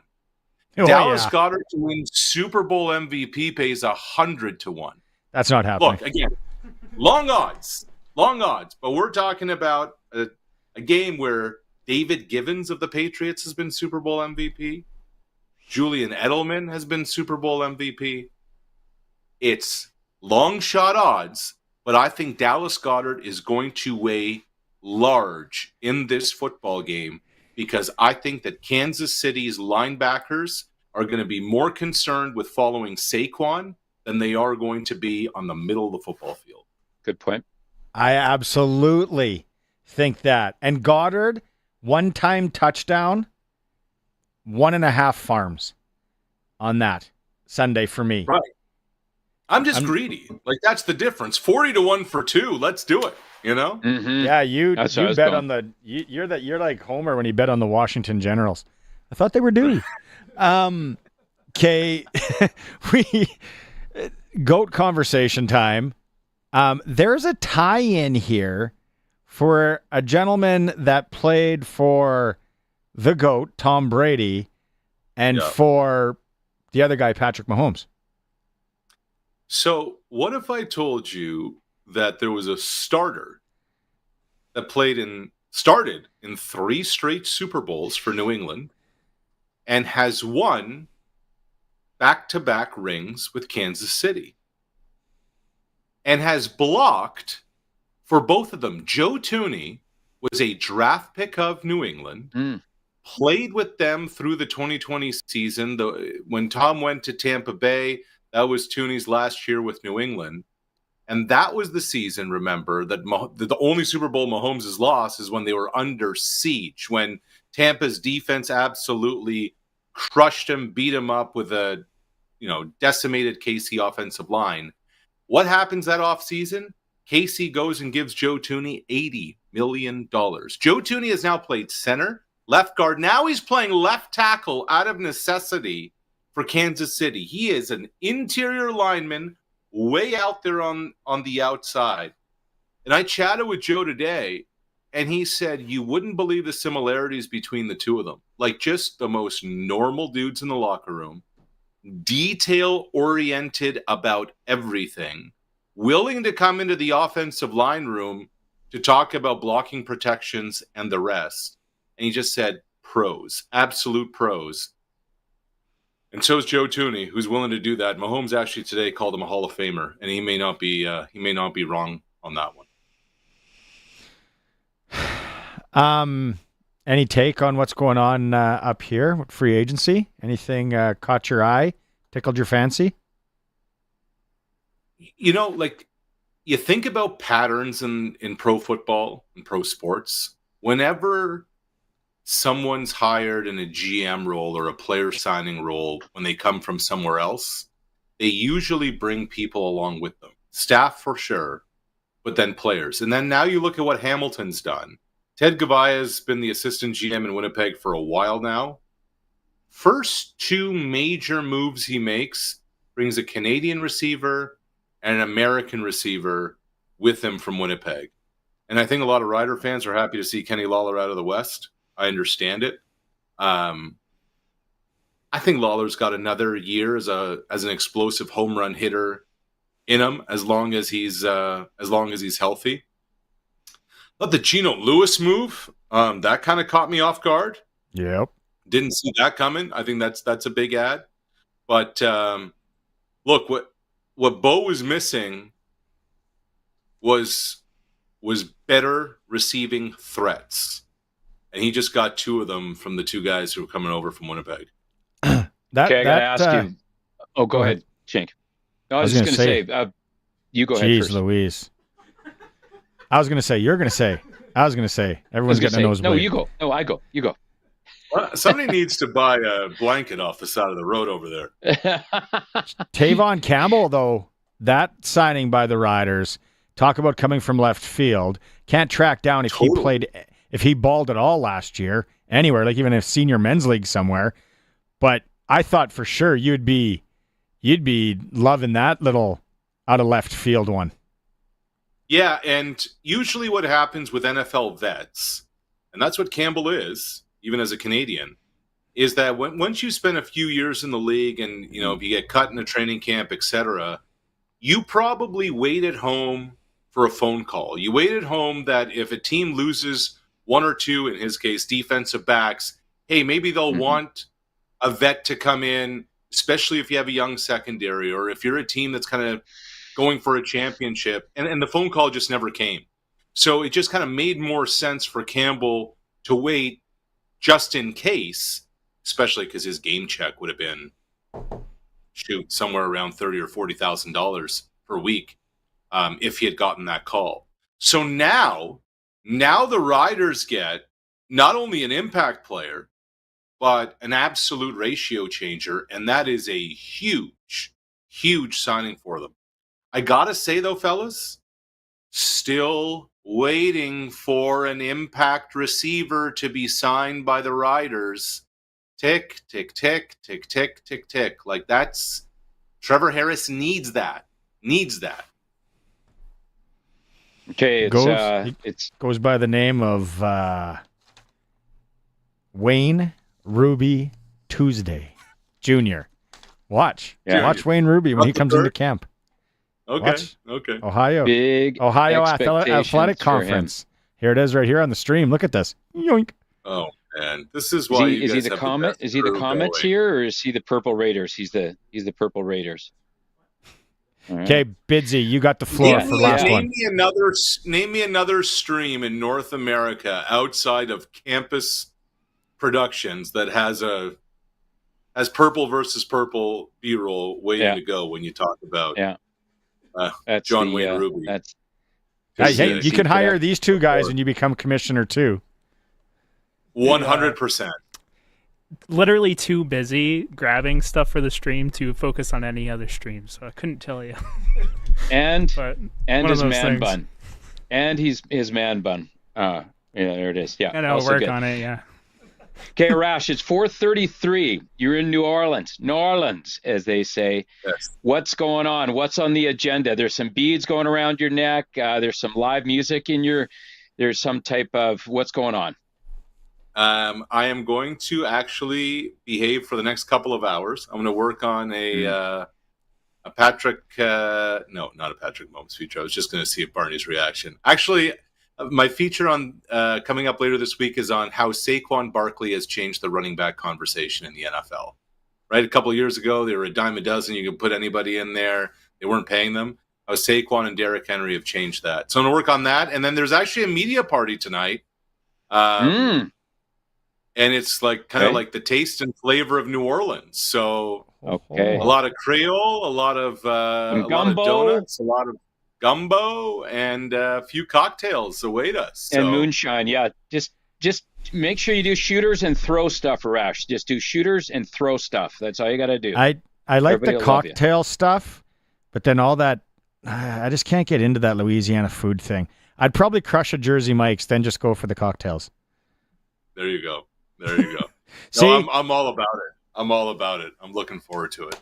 You like fried? You would like deep fried donuts? Who's kidding? Who here? Come on, Barney. I like deep fried stuff. Not a big deep fried donut guy. You know who likes deep fried donuts? Luka Doncic.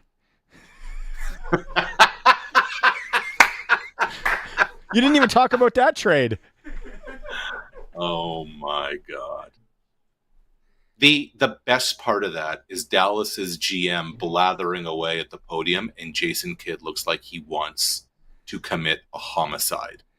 Probably at the guy beside him who just traded his 25-year-old franchise player away that just got them to the NBA Finals last year. It's amazing now that I've listening to so many ESPN and all that. And I'm not a basketball guy by any means, but it's a massive trade, just sporting landscape wise.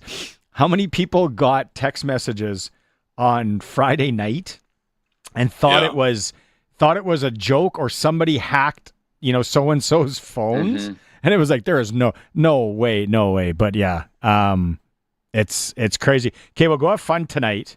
And yes, I like the thing that I'm going to take from this 25 minutes together. You talk about when people go get hired places, they bring their good people with them. So I think we all know what's happening here, boys. If Arash gets that commissioner, the job. other side of the glass is getting the gig when I become commissioner, and then we also have our blanket salesman. Blanket salesman guy. Instead of the Purelator tackle hunger, we'll just get people to give blankets to the people the needy.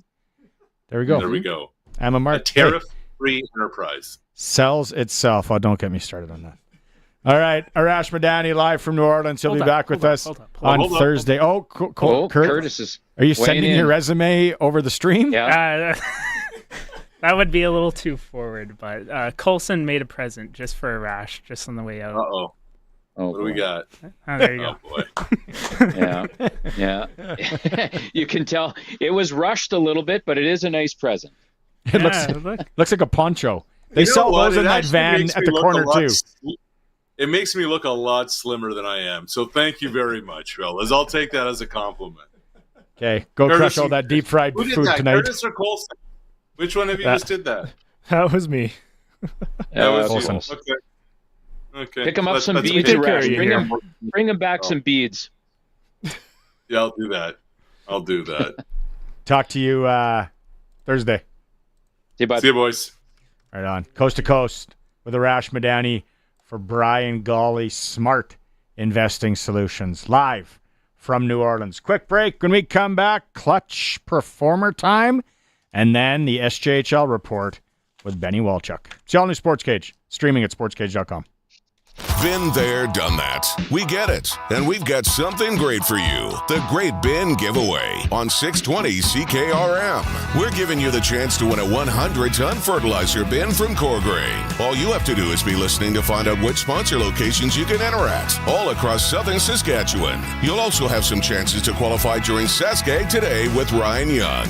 The grand prize draw will take place at Ag in Motion this July. Don't miss out on your chance to have a shot at the Great Bin Giveaway on 620 CKRM. 0% financing or instant discount. The decision is yours to make at Future Ford in Melville. Right now, you can get into a brand new 2024 Ford F-150 and get 0% financing up to 72 months or get $8,000 off the price. Plus, as a bonus from Future Ford, they're throwing in free oil changes. If a new truck doesn't fit your lifestyle or needs, no problem. Get 0% financing for up to 60 months on select Escape, Bronco Sport, Mustang Mach-E, and more. Check out their website, futureford.ca, and see their great selection today. The future is Future Ford in Melville. CoolBet has all the hot games. For all the free-to-play casino games, head to coolbet.co. They've got sports odds, including Saskatchewan senior hockey, plus all the sports odds you can think of. From the ice to the field to the court, CoolBet has you covered. All at your fingertips. No risk, just thrill. So why wait? Get in the game and embrace the unexpected at coolbet.co. Proven by countless farmers, 900 Series fence sprayers set the standard for your crops, and it's available at Nick's Service in Emerald Park. Featuring 370 horsepower, 132-foot boom, 1,580-gallon tank, smart drive 4-wheel steering, and liquid logic recirculating boom, the 900 Series fence sprayers are backed by a 3-year, 2,000-hour Gold Star warranty. Leaders drive Fendt. To learn more about making your crops successful, visit Nick's Service today, nickservice.com. The all-new Sportscage is live streaming from our Century Studios in downtown Regina. Watch now at sportscage.com. Be part of the show by texting 306-936-6262. 620 CKRM. Clutch performer time for Nick's Service in Emerald Park, your local Massey Ferguson, Challenger, Rogator, Gleaner, and Fendt dealer. Call 781-1077.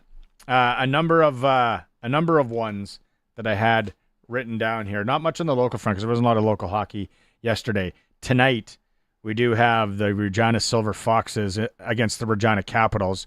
Junior B action, 7:45 at the Al Ritchie Arena. Get in there while the popcorn's fresh. Fort Knox against the Storm.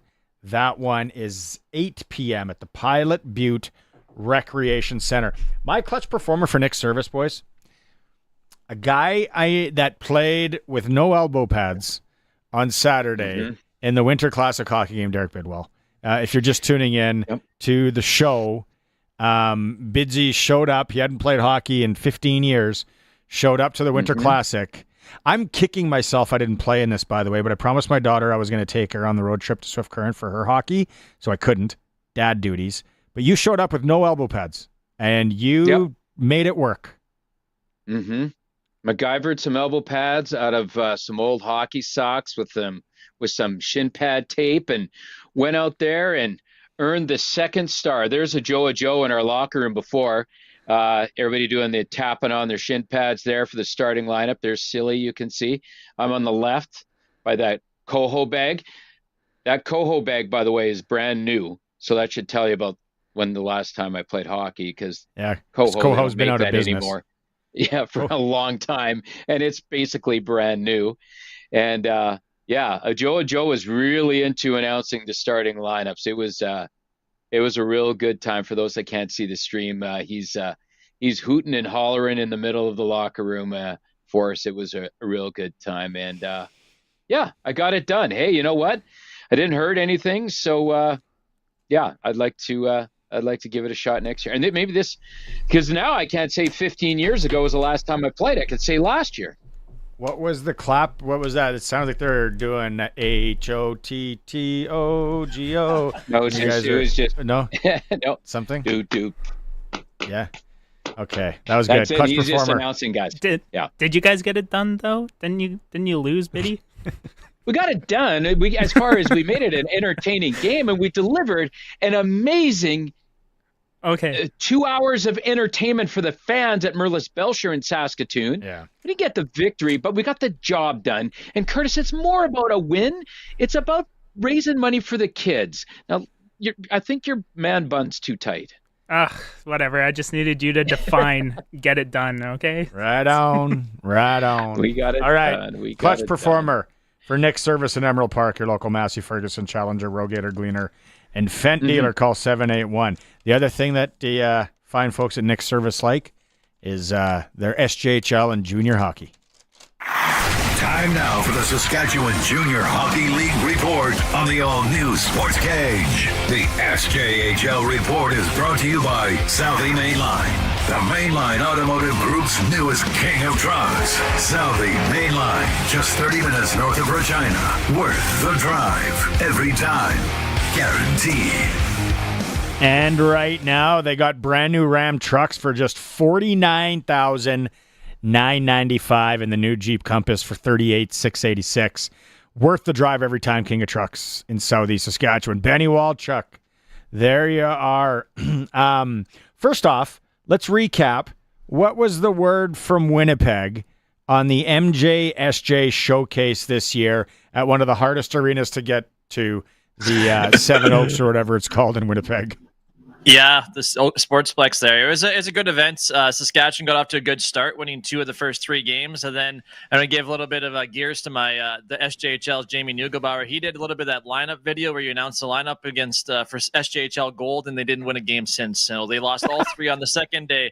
So it's embarrassing there for Nugsy. But it was a good event though all around. Like it was great for the SJHL and the MJHL players to play in front of NCAA scouts, some Western Hockey League scouts, CHL scouts, and stuff like that. So it's once again a great event when you get both leagues together, and great hockey from both sides. All right, our worth the drive game of the week for Southie Mainline Chrysler last week was up in the Flawn at the Whitney Forum, the zoo. Flin Flon Melfort. Flin Flon shuts out Trevor Blevins' boys for nothing. Matthew Keeper ever going to lose a hockey game again? Yeah, actually, to be honest, speaking of the showcase, he had a tough outing in the showcase. I think he allowed 5 goals at the showcase, but that was with an all-star team. But yeah, he's been outstanding in between the pipes. I think just a couple of extra time losses, nothing in regulation yet for him so far, and he's been outstanding. And now it's back-to-back losses actually for the Melfort Mustangs. Before that, they lost to Nipawin, their Highway 39 rivals there, or Highway, I guess I don't know, Highway 5 rivals. It is close to there in northeastern Saskatchewan, so it's a little bit of a struggle for Trevor Blevin's bunch, but they have a chance to rebound here on the road in Yorkton tonight. But yeah, Flin Flon just been outstanding. Keith Gruner has been named the SJHL's Player of the Month for January. He had 18 points in the month. They got Anthony Piccanino has been good.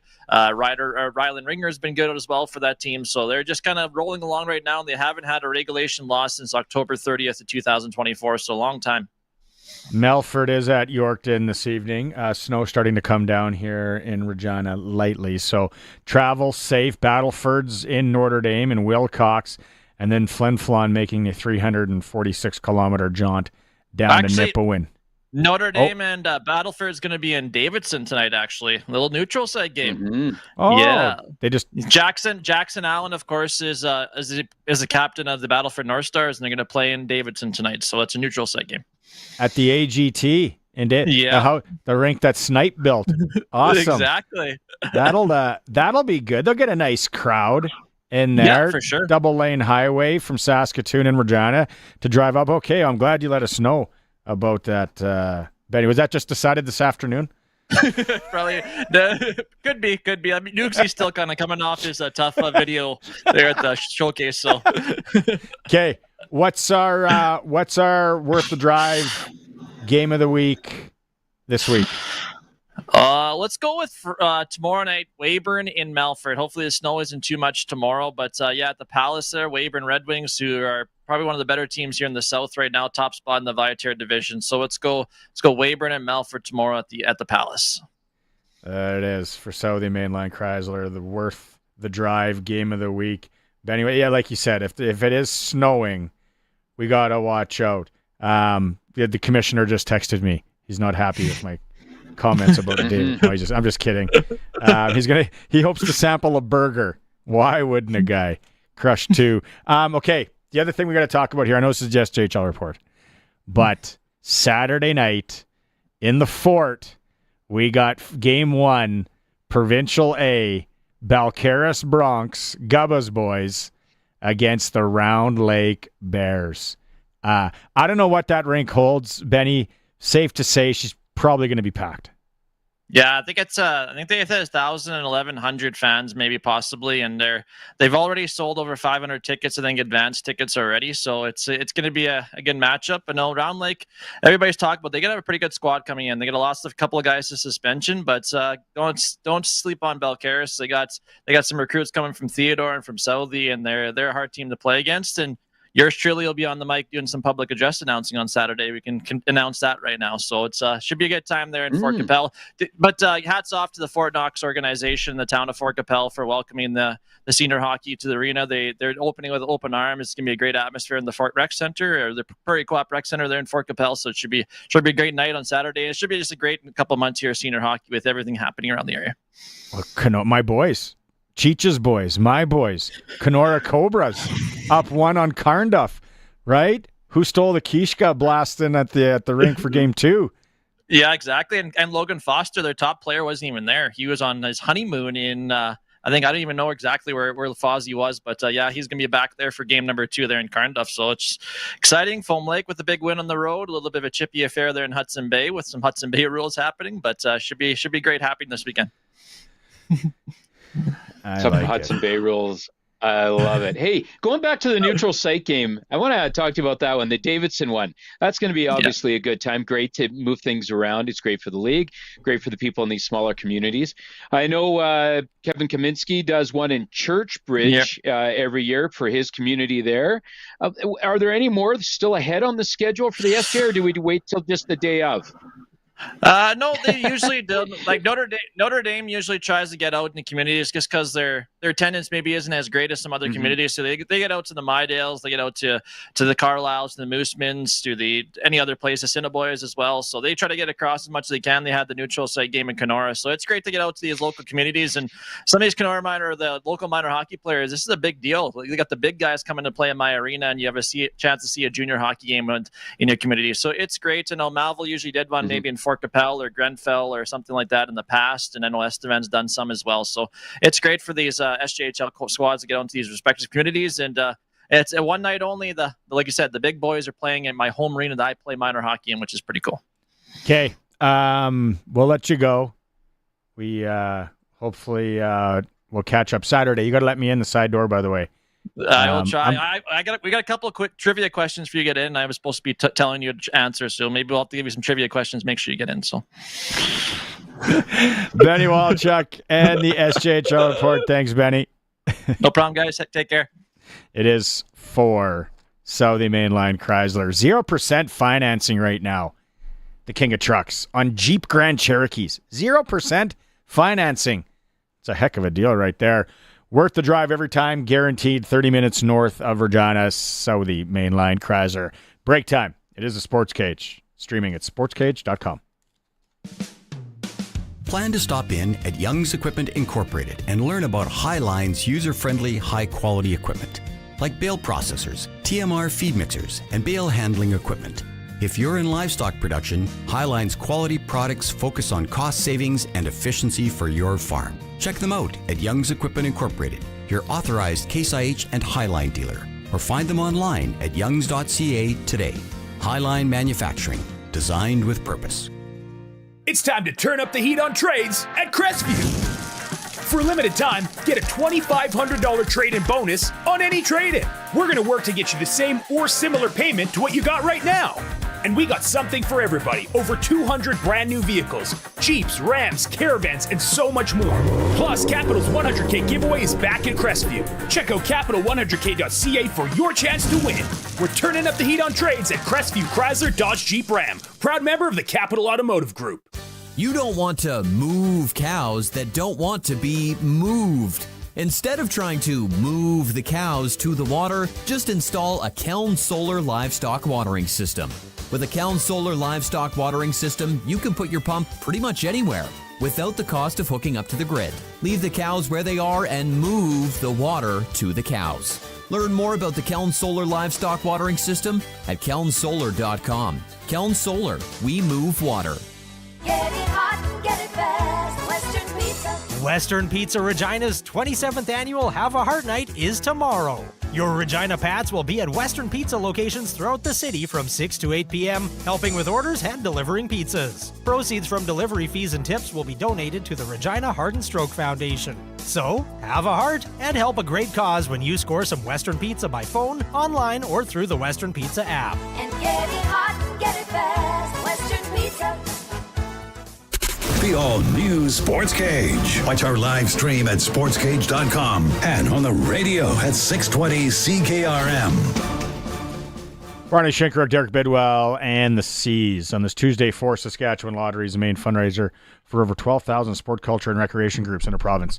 I'll be buying a Sports Select ticket this evening and supporting those groups because there's 14 hockey games tonight? Something crazy. Our clutch performer for Nick's service in Emerald Park, we had it a little bit ago, and Colson mustered up. He had his notes. Lost his notes on this one. Which one was it? Andrew Cristall. Oh, yeah. WHL Player of the Week, so that's an easy one. But in 3 games, 11 points, 3 goals and 8 assists. Playing with Berkeley Catton. Yeah, leading the league still in the WHL in points, 34 goals, 55 assists, 89 points. Yeah. Yeah. Light. And didn't play for Team Canada. Oh, there's a little jab. Good one. We always have our clutch performer for Nick's service in Emerald Park. Again, local hockey tonight, Junior B in the Prairie Junior Hockey League. Silver Foxes, Regina Capital, 7:45 at the Ritchie, Fort Knox, and the Storm, 8 p.m. in Pilot Butte. SJHL, Yorkton's in the battle, or Melfort's at Yorkton. The Battlefords and Notre Dame's, they're doing the neutral site thing. in the beautiful town of Davidson, Saskatchewan. Flin Flon is in Nipawin. Western Hockey League in the Moose Jaw area tonight. Wenatchee is in town. The other 2 games are out west. PG's in Tri-City. Kelowna is in Victoria. Pat Canadians, Notre Dame, 7:30 tonight. AAA midget hockey.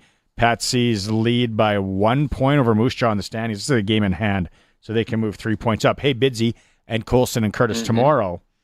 Regina Pats and Western Pizza, 27th annual Have a Heart Night. So if you're listening out there tomorrow, this is a good night to have a Western Pizza, a ZA, and support the Heart and Stroke Foundation. It's raised over $72,000, $4,000 last year. So you order from delivery service, dine-in or delivery at the Broadway, Dewdney, and Alberts South locations, and then delivery at the rest of the Western Pizzas. It is the Pats and Western Pizza Have a Heart Night. The boys, Maz and Coulson, will be hammering that tomorrow. It's always a great cause, and it touches a lot of people, heart and stroke. Should we go out on the Prairie Land Rental text line quick? James in Lumsden, with all these QBs in Riderville, where does this leave Shea Patterson? Or is he done? Will they move him? If I was a betting man, I don't think there's a spot for him anymore. Anybody? Anybody? And the thing is you are definitely a betting man. This part we know. So no, it doesn't seem to be that he is in their future. Gary from Winnipeg. It's cold there too. Big Gare. He said on Arash Madani thinking that the Kelsey brothers should buy a CFL team, which I thought Arash might have been in the sauce a little bit early in Louisiana when he threw that one out. Gary says no sane person would buy a CFL team. I think it'd be interesting to have some celebrities dabble in the CFL. It'd be good news. Arash, give us... Go ahead. I was going to say, look what Dwayne Johnson keeps trying to do with the XFL. He just loses money after more money after more money after more money. There's guys that just want to, they love their sport, in this case football, and with The Rock as well, and they just want to make it work, and they want to be businessmen. They want to be a sports owner, and so I don't think it's that crazy, really. Plus, it's throwaway money for them. Like, if they were to lose $10, $15, $20 million, like, does their life change? No. The Rock should buy the stamps is what he should do, He's got ties to the stamps. There you go. Conversation, right? Yeah. And then when he buys it in the press conference, wear those jeans and that belt with the tucked-in shirt and his hip pack like he had. Now you're thinking, Barney. Now you're thinking. Yeah. Throwback, retro night. With the chain on the outside. Yes. Yeah. It was the turtleneck. You should get that picture up quick. And I'm then, not that quick. Hey, Roscoe. Give him the eyebrow. Roscoe from Kindersley is listening to us in Maui. And Roscoe can literally pound sand. He keeps sending us pictures of the ocean and Maui. And, it's like minus, what is it right now, actually? With the wind chill in downtown Regina, corner of 12th and Rose. Minus 18 feels like minus 31. A block from Bart's on Broad.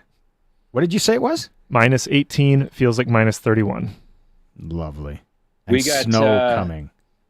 Yeah, Snow. we got minus 20. We got minus 22 here in Toon. It's a good soup night. You guys ever say that to the old lady, to the wife? Hey, it's a good soup night. Yeah, it's cold. Time for break. We come back. Glen Suitor, CFL talk. Dave Thomas. We're going to have Regina Pats, Kelton Pine. Little preview on that as the Pats get ready to play this week. It is the Sports Cage. Thanks to everyone who is streaming and liking it. Sportscage.com. Your Saskatchewan Co-op Ag teams are your trusted partners to support your entire farm operation. And we're giving back to our community. Since 2017, Co-op has invested $468 million in Saskatchewan through building, upgrading, and expanding local facilities.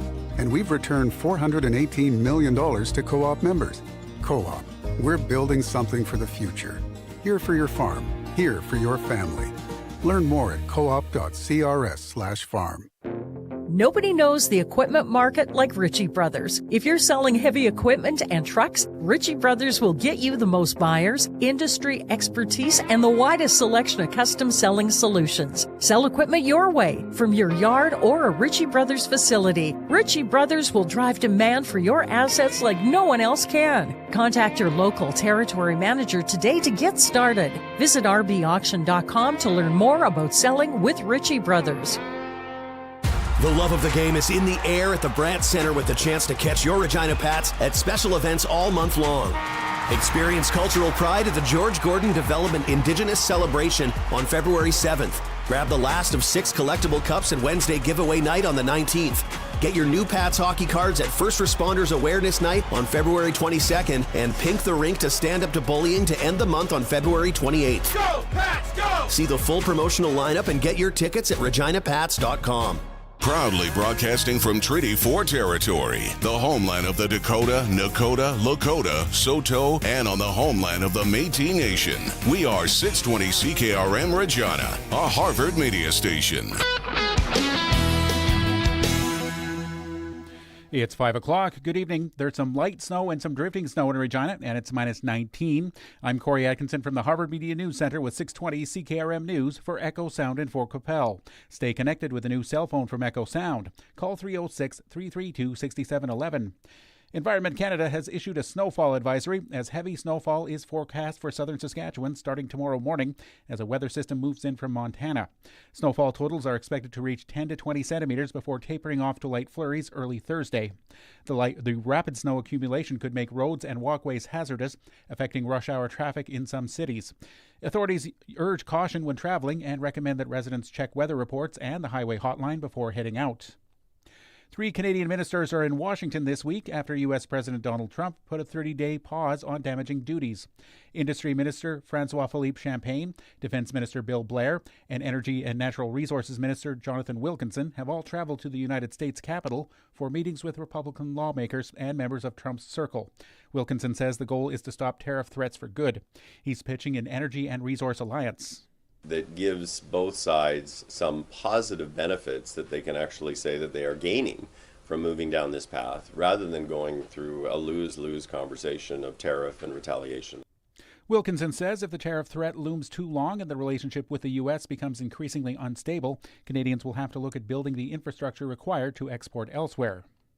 Federal Public Safety Minister David McGuinty says Canada's new fentanyl czar will serve as a liaison between Canada and the U.S. on cross-border efforts to curb fentanyl traffic.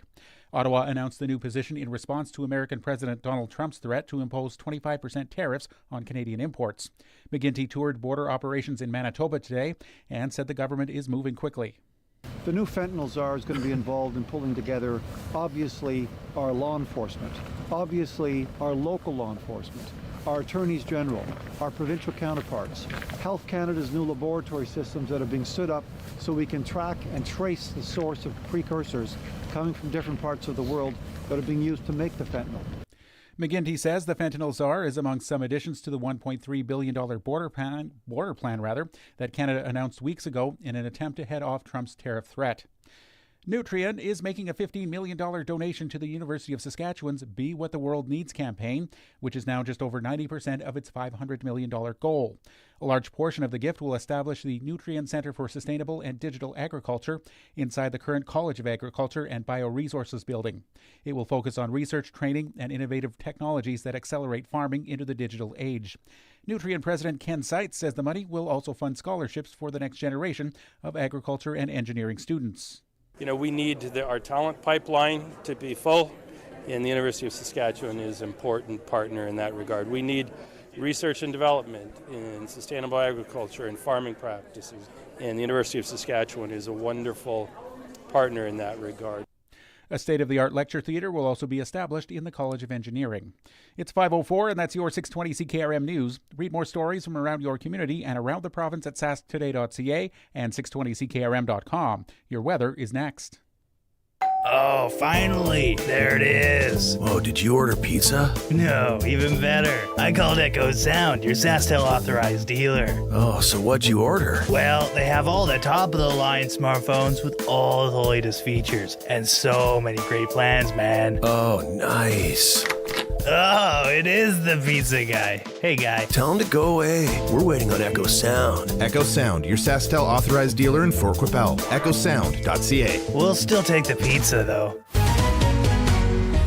From the Sask Today newsroom, here's what's making news in Saskatchewan. They're still counting up the money, but the Saskatchewan Roughriders Foundation Winter Classic in Saskatoon raised a ton. Sask Today's team of local journalists are on the ground focusing on local topics that matter to you. Sign up for our daily news digest, making the news even easier to access. SaskToday.ca. Everybody has a story. From Harvard Media, everywhere.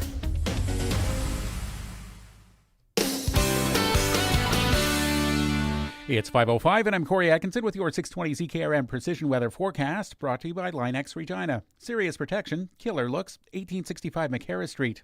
Now here's Precision Weather meteorologist Steve Adamson. A snowfall warning in effect for accumulating snow that'll start tonight, with the bulk of it falling during the day tomorrow and into tomorrow evening. Tonight's weather has occasional light snow, a 70% likelihood, 1 to 3 centimeters expected through the nighttime period. The low temperature near minus 19. It may rise a tad bit. Snow likely for Wednesday, 5 to 10 centimeters accumulation, 90% chance for snow. The high near minus 16. Lingering light snow for Wednesday night. Additional snowfall of 2 to 4 centimeters, 80% chance of snow. The low temperature near minus 22. We may see a few lingering flurries early Thursday before cloudiness thins to a mixture of sunshine and cloud cover. 50% chance of early flurries, the high near minus 19. Friday, a mixture of sunshine and cloud cover, the high around minus 18. Partly to mostly cloudy skies Saturday, the high temperature around minus 18. With your 620 CKRM weather forecast, I'm meteorologist Steve Adamson.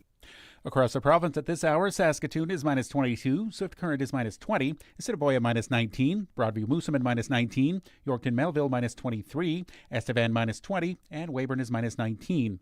At this hour in Moose Jaw, it's mostly cloudy. Winds are from the east at 18, and it's minus 21. Regina has some light snow and drifting snow. Winds are from the east at 20, and it's minus 19. For more local news that matters to you, subscribe to the daily newsletter at sasktoday.ca. When you want the best for your truck, you want Line-X. Your truck has withstood the harshest elements Saskatchewan has thrown at it. Rocks, gravel, rain, sleet, and snow, and left with no chips, no rust. Line-X protective coating keeps your truck's bed liners, rocker panels, and bumpers looking like brand new. Don't settle for Brand X. Go with Line-X. It's serious protection. Come see why everybody loves taking their truck to Line-X Regina for their rocker panels, bumpers, and more. Line-X. Make your truck complete. 1865 McHarris Street.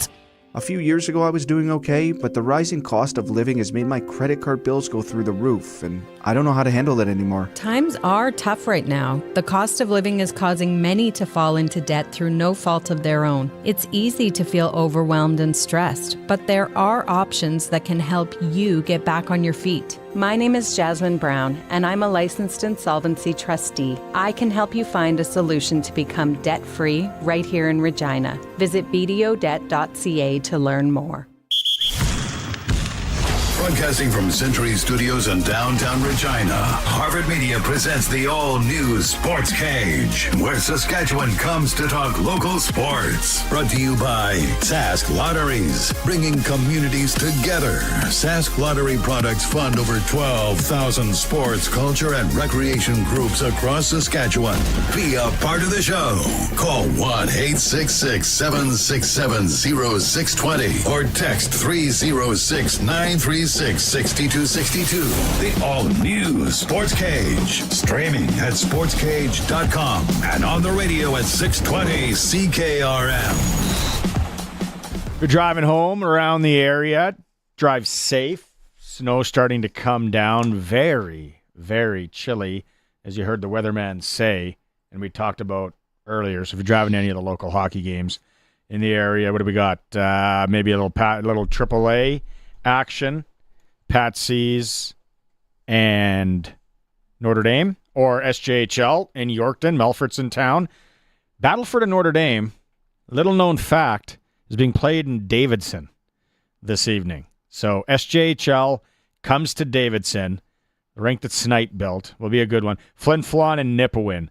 That's a 346-hour jaunt on the Iron Lung for the Flin Flon Bombers into Nipawin tonight. Moose Jaw welcomes Wenatchee in the Western Hockey League. Western Hockey League report always for Extreme Hockey. The CCM Vision sticks and gear have arrived. Also, the Yeti sale continues at Extreme Hockey and Sport. Little Prairie Junior Hockey League tonight. Capitals at the Ritchie host the Silver Foxes. 7:45 puck drop. Get there early if you want to order French fries, though, because they just got one of those little perfect fry machines. Takes a long time. So if you got 3 or 4 people, that's backed up. You ain't getting your fries till second period. Start of the second. Fort Knox and the Storm also go at it. That one's in Pilot Butte. They run a big deep fryer. You're fine there on the fry front. Bidsy, will you wager at all on the Super Bowl coming up here on Sunday? Or you just sit there and watch it? No, I'm going to dabble a little bit in the sports betting for that one. I am interested in the Goddard 2 touchdowns currently at 40-1 odds. I know that's obviously a bit of a long shot, as the odds are, but hey, I don't think that's crazy for those odds to get your money back or make a pretty penny. I'd probably put 20 on that. I don't know. I'll just do some prop bets. I think. Never say your wagers. Just because people 20 quarters. Call them units. Whatever your unit is. I got 20, whatever my unit may be. Yeah. Okay. I didn't know all the rules, but yeah. I think there's a few fun ones out there, and it always makes the game more enjoyable, as you know, as a guy that likes to sprinkle, as you say. Yeah, I'm trying to look. I'm on CoolBet right now, and I'm trying to look for any time touchdown scorer for Goddard, because that's where I'm going 1, maybe 2 units on that one. I feel it's good point, right? They're going to be focusing on Barkley. I don't even mind JLN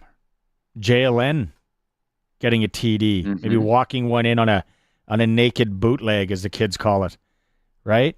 So there's some good tush push for sure. Or the tush push, but yeah, the naked bootleg for maybe 4 or 5 yards out, little fake action, run out. Yeah, tush push is salt in the wound for Buffalo Bills fan. If you're watching the stream, is Curtis Gammon decided to put up the short Josh Allen play from a couple of weeks ago. It's really a pick'em game, though. It's Chiefs -1. Is Philadelphia? Yeah. Is your heart going in either direction? Like, are you hoping? Oh, like, are you like, I don't want to see them win again, or Philadelphia? Anyone but Kansas City for this guy. That's just me. To each their own. I get there's a lot of Chiefs fan, but I'm and to root for the Eagles. But I like the Canadian tie-in that Arash Madani had, and a nice little piece that he's going to have. Sidney Brown. Yeah. Yep. So no, I'm definitely rooting for the Eagles myself too. I'm kind of one of those guys where you don't have if one of these two teams was my team, I would want them to win every year. But one of these two teams is not my team, so that's part of the reason that I just want somebody else. Just enough. I don't care that I'm not going like, I want to see them be the first team to three-peat. Nah, no. I want Philly. Yeah, you know what the out is, or everyone talks about? It's kind of like the buzz phrase. I want to see greatness. We're watching greatness. I want to see the first team to no. I want to see someone pop Patrick Mahomes when he's chewing on his tongue, and then he gets one in the jaw, and then that's a lesson for the kids. Don't run with your tongue hanging out. That's what it'll be. Yeah. NHL hockey this evening. Speaking of Sprinkletown, and it worked for Michael Jordan though. Saskatchewan Lotteries. Yeah, you don't really get hit in basketball all that hard, though. Yeah, that's no. Yeah. If you're Anthony Davis, then you'll be out for like 20 games. Tonight in the NHL, sorry, Colson.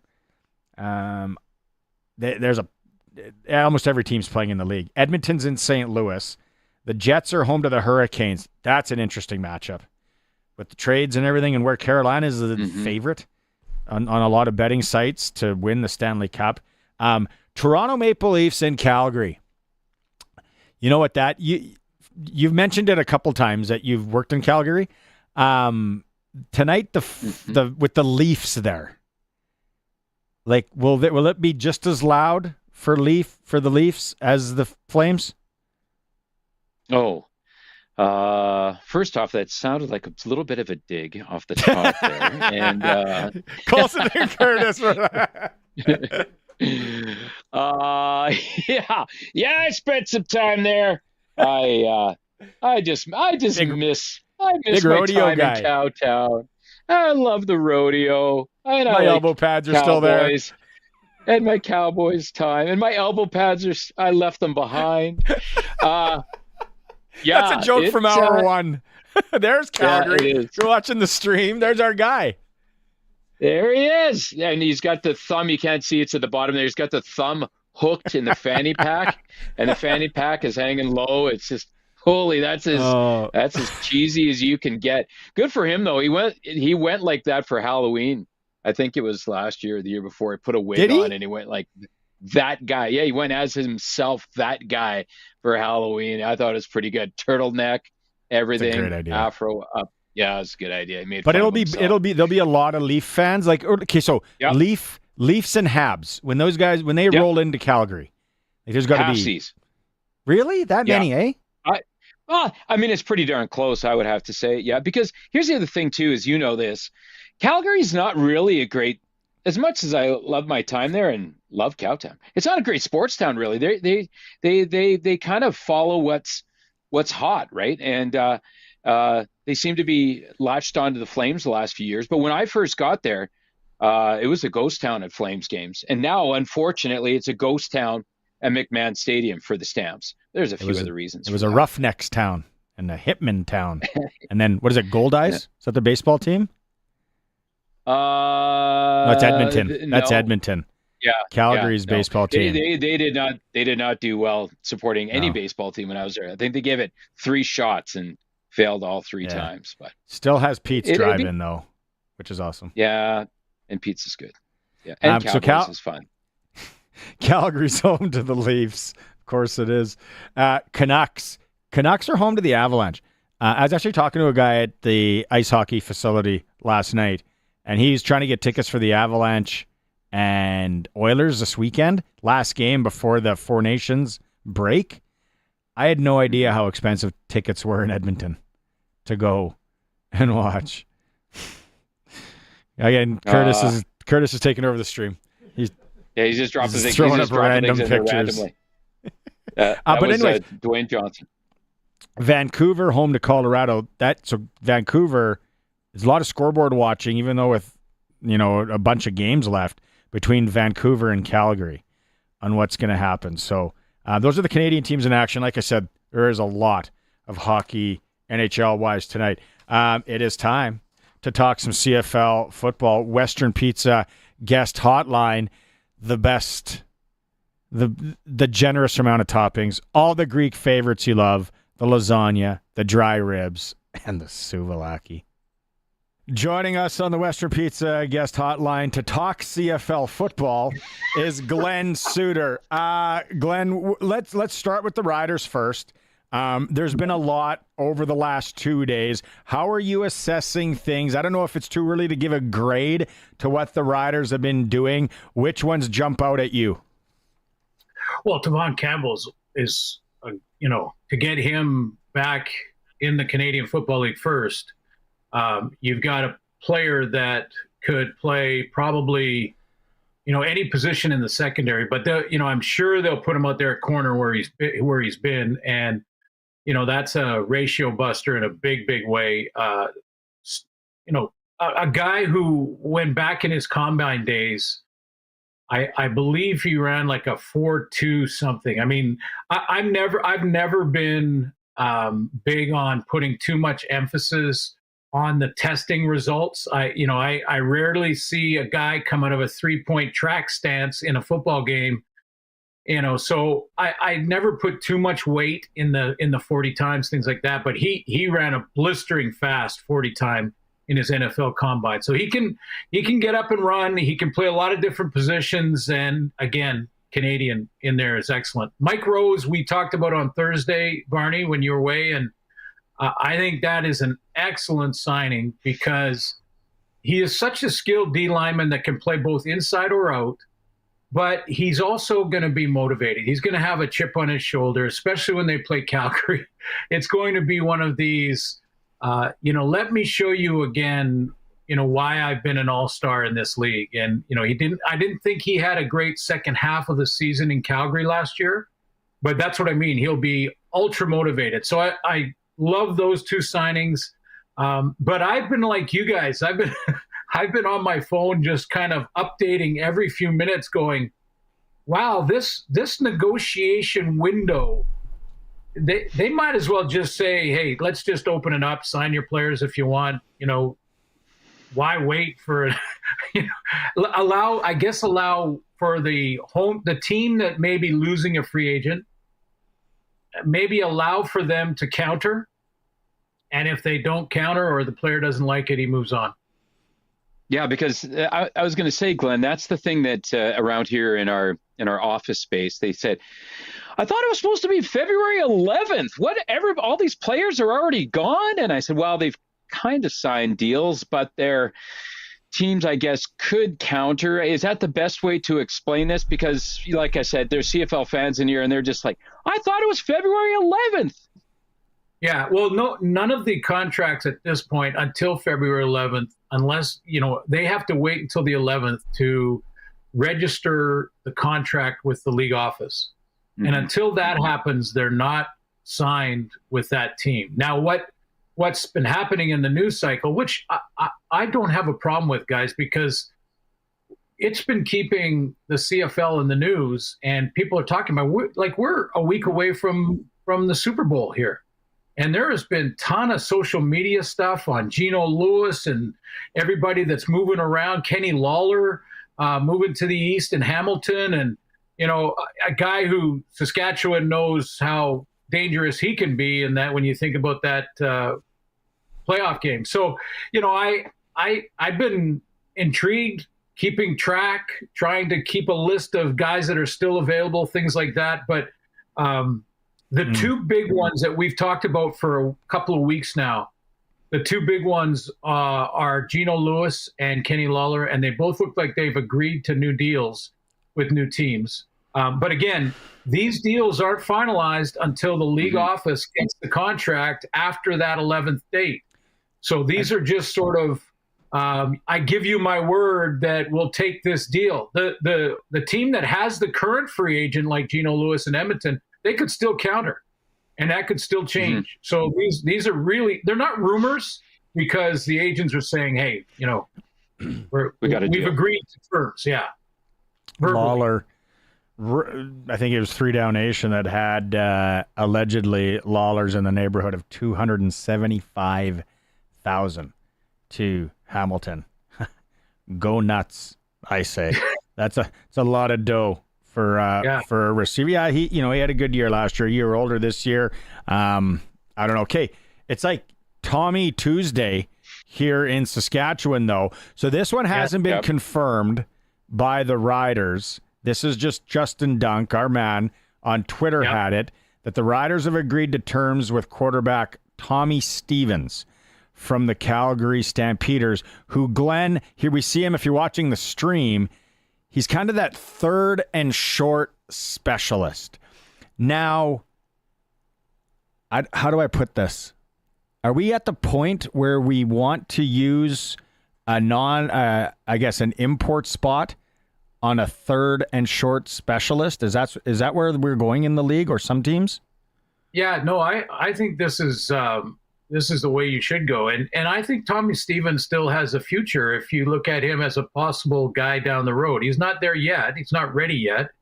But in the meantime, my play-by-play partner, or one of them, Dustin Nielsen, him and I, in one game that we were covering Calgary, we decided as a sort of fantasy short yardage player, who would you pick? Because there's some real good ones in the league. Tommy Stevens was my pick for the fantasy short yardage guy, because he's a big, powerful, great teammate. The other thing is, good friends with Jake Mayer. So they've been in the same quarterback room for a couple of years now. And know how each other operate, and that's going to help as well. So, a couple of weeks ago, we talked about that third guy being a potential to be a future starter, young in age, but could do your short yardage work. And really, they have that guy now in Tommy Stevens. And I think most importantly, also great teammate. And, when you need one, and we're seeing a lot of third down and one offenses staying on the field in the last couple of years, even in minus territory sometimes.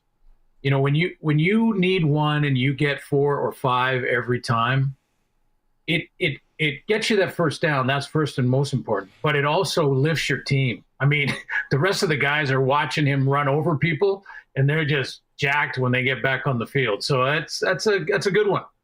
Fancy work by Curtis there. If you're watching the stream, you saw a lot of his short runs. He does it probably better than anyone, like you said, if you're doing that fantasy draft. And then Riders, this one is confirmed by the team because the release came out on paper. Riders add Canadian receiver Tommy Neild from Toronto. Big body, 6'3", 203.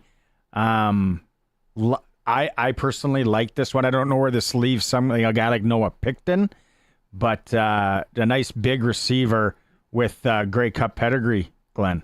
Yeah, 2 years in a row.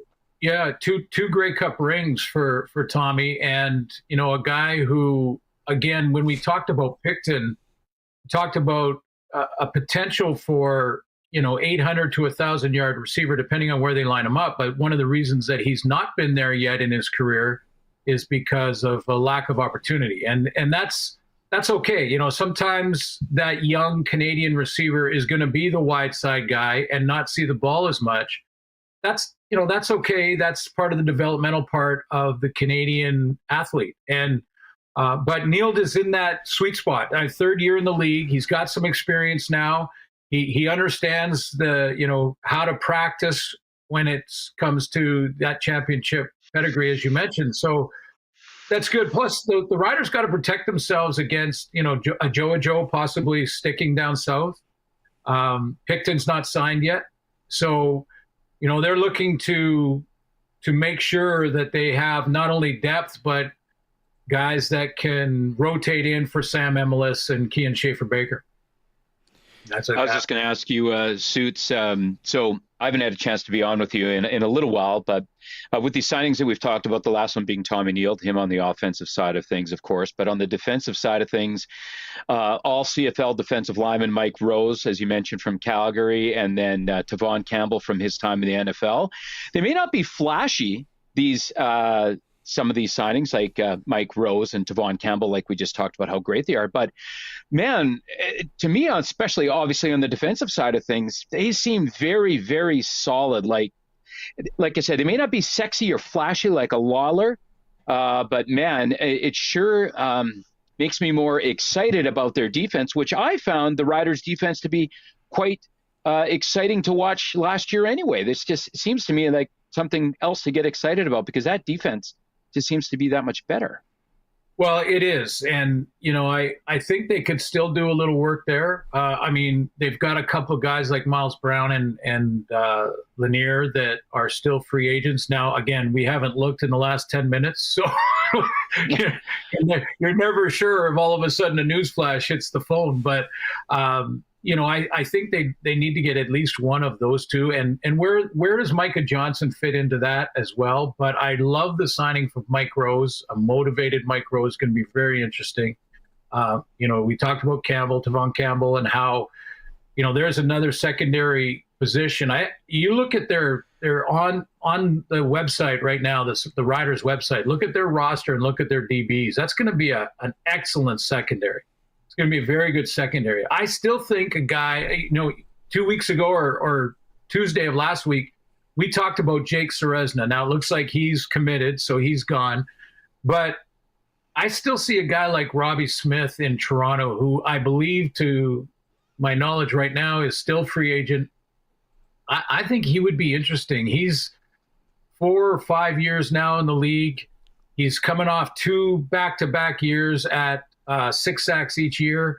And so 12 in the last 2 years, and not a full-time player. So he's a rotational player, but he's Canadian. And I think he's really come into his own, made some big plays in the Grey Cup when it was in Regina and the Argos won. So, I look at guys like that and think, he's still out there. And I think the D-line is still either signing their own guys for Saskatchewan or going out and picking up a Robbie Smith or whomever, else. I haven't gone through the whole list, but keep working on that D-line. One thing we can add about a Joe Ochoa from the Riders alumni game is he's not taking any jobs as a hockey coach anytime soon, boys, because he was our coach and he didn't know whether it was Tuesday or Moose Jaw, what was going on there. And he just wanted to chirp at Kean Schaefer-Baker across the way. In his speech at the start of it all, he told Luke Gazdic and Mike Sillinger to drop the gloves with somebody right off the opening draw. That was his call. Okay, so coaching hockey out of the question. We'll see how if he sticks down south. We get you back on Thursday, Glenn, and I'm sure there'll be a lot more from them. Oh, the one thing we got about 30 seconds here, maybe a little bit more. Finally, it sounds like Winnipeg's got an OC, eh? Yeah, Jason Hogan. And we talked about, like, what are they doing? Because this free agent window was opening up and they don't have an OC. Like, what kind of offense is going to look like? Well, here's why. They hired from within. It's something, first of all, he's a Canadian guy that coached in U Sports in Quebec, but he's been there for 3 or 4 years now with the Bombers. So that's why they were comfortable heading into this free agent window, knowing that this is probably going to be the guy, and he knows our offense and he knows what we like to do. So that's the answer there. Sounds like Jarius Jackson will be the quarterback coach there. So that'll be interesting how that dynamic works with O'Shea and all that. But like I said, a lot more coming down, and we can do this again on Thursday. All right. When's your next beer league game? Yeah, I haven't played in about a year and a half, and I'm a little. I'm a little. That's no time at all. I look like Bambi on ice if I go out there now. Just wait, give it another 14. Just give it another 14 years, Suits, and then get out there. It's no problem. Yeah. Yeah, that's nuts. That's crazy. I'm sure you were icing down the whole body after that one. It wasn't pretty. No. There's a chance your wife sold your gear. Maybe find your gear first. Could be on used Vancouver or whatever the buy and sell is there. Okay, Thursday, Glenn. Thanks so much. You guys, yeah. There's our CFL guy press coverage with Glen Suitor. Take a quick break. It is the Sports Cage. Thanks to everyone watching that stream at sportscage.com and on the home of the Saskatchewan Roughriders, 620 CKRM. Been there, done that. We get it. And we've got something great for you. The Great Bin Giveaway on 620 CKRM. We're giving you the chance to win a 100-ton fertilizer bin from Core Grain. All you have to do is be listening to find out which sponsor locations you can enter at, all across southern Saskatchewan. You'll also have some chances to qualify during Saskag Today with Ryan Young. The grand prize draw will take place at Ag in Motion this July. Don't miss out on your chance to have a shot at the Great Bin Giveaway on 620 CKRM. Sask Power is working to improve the power system in your area. In order to do their work safely, they need to shut the power off for customers in Regina, Rothwell Place, 1000 block of Dudney Avenue East, even numbers, 13 to 1400 blocks of Lakon Street, odd numbers, and Bond Street, even numbers, from 9:30 a.m. to 2:30 p.m. tomorrow, February 5th, weather permitting. For updates on this outage, visit saskpower.com/outages.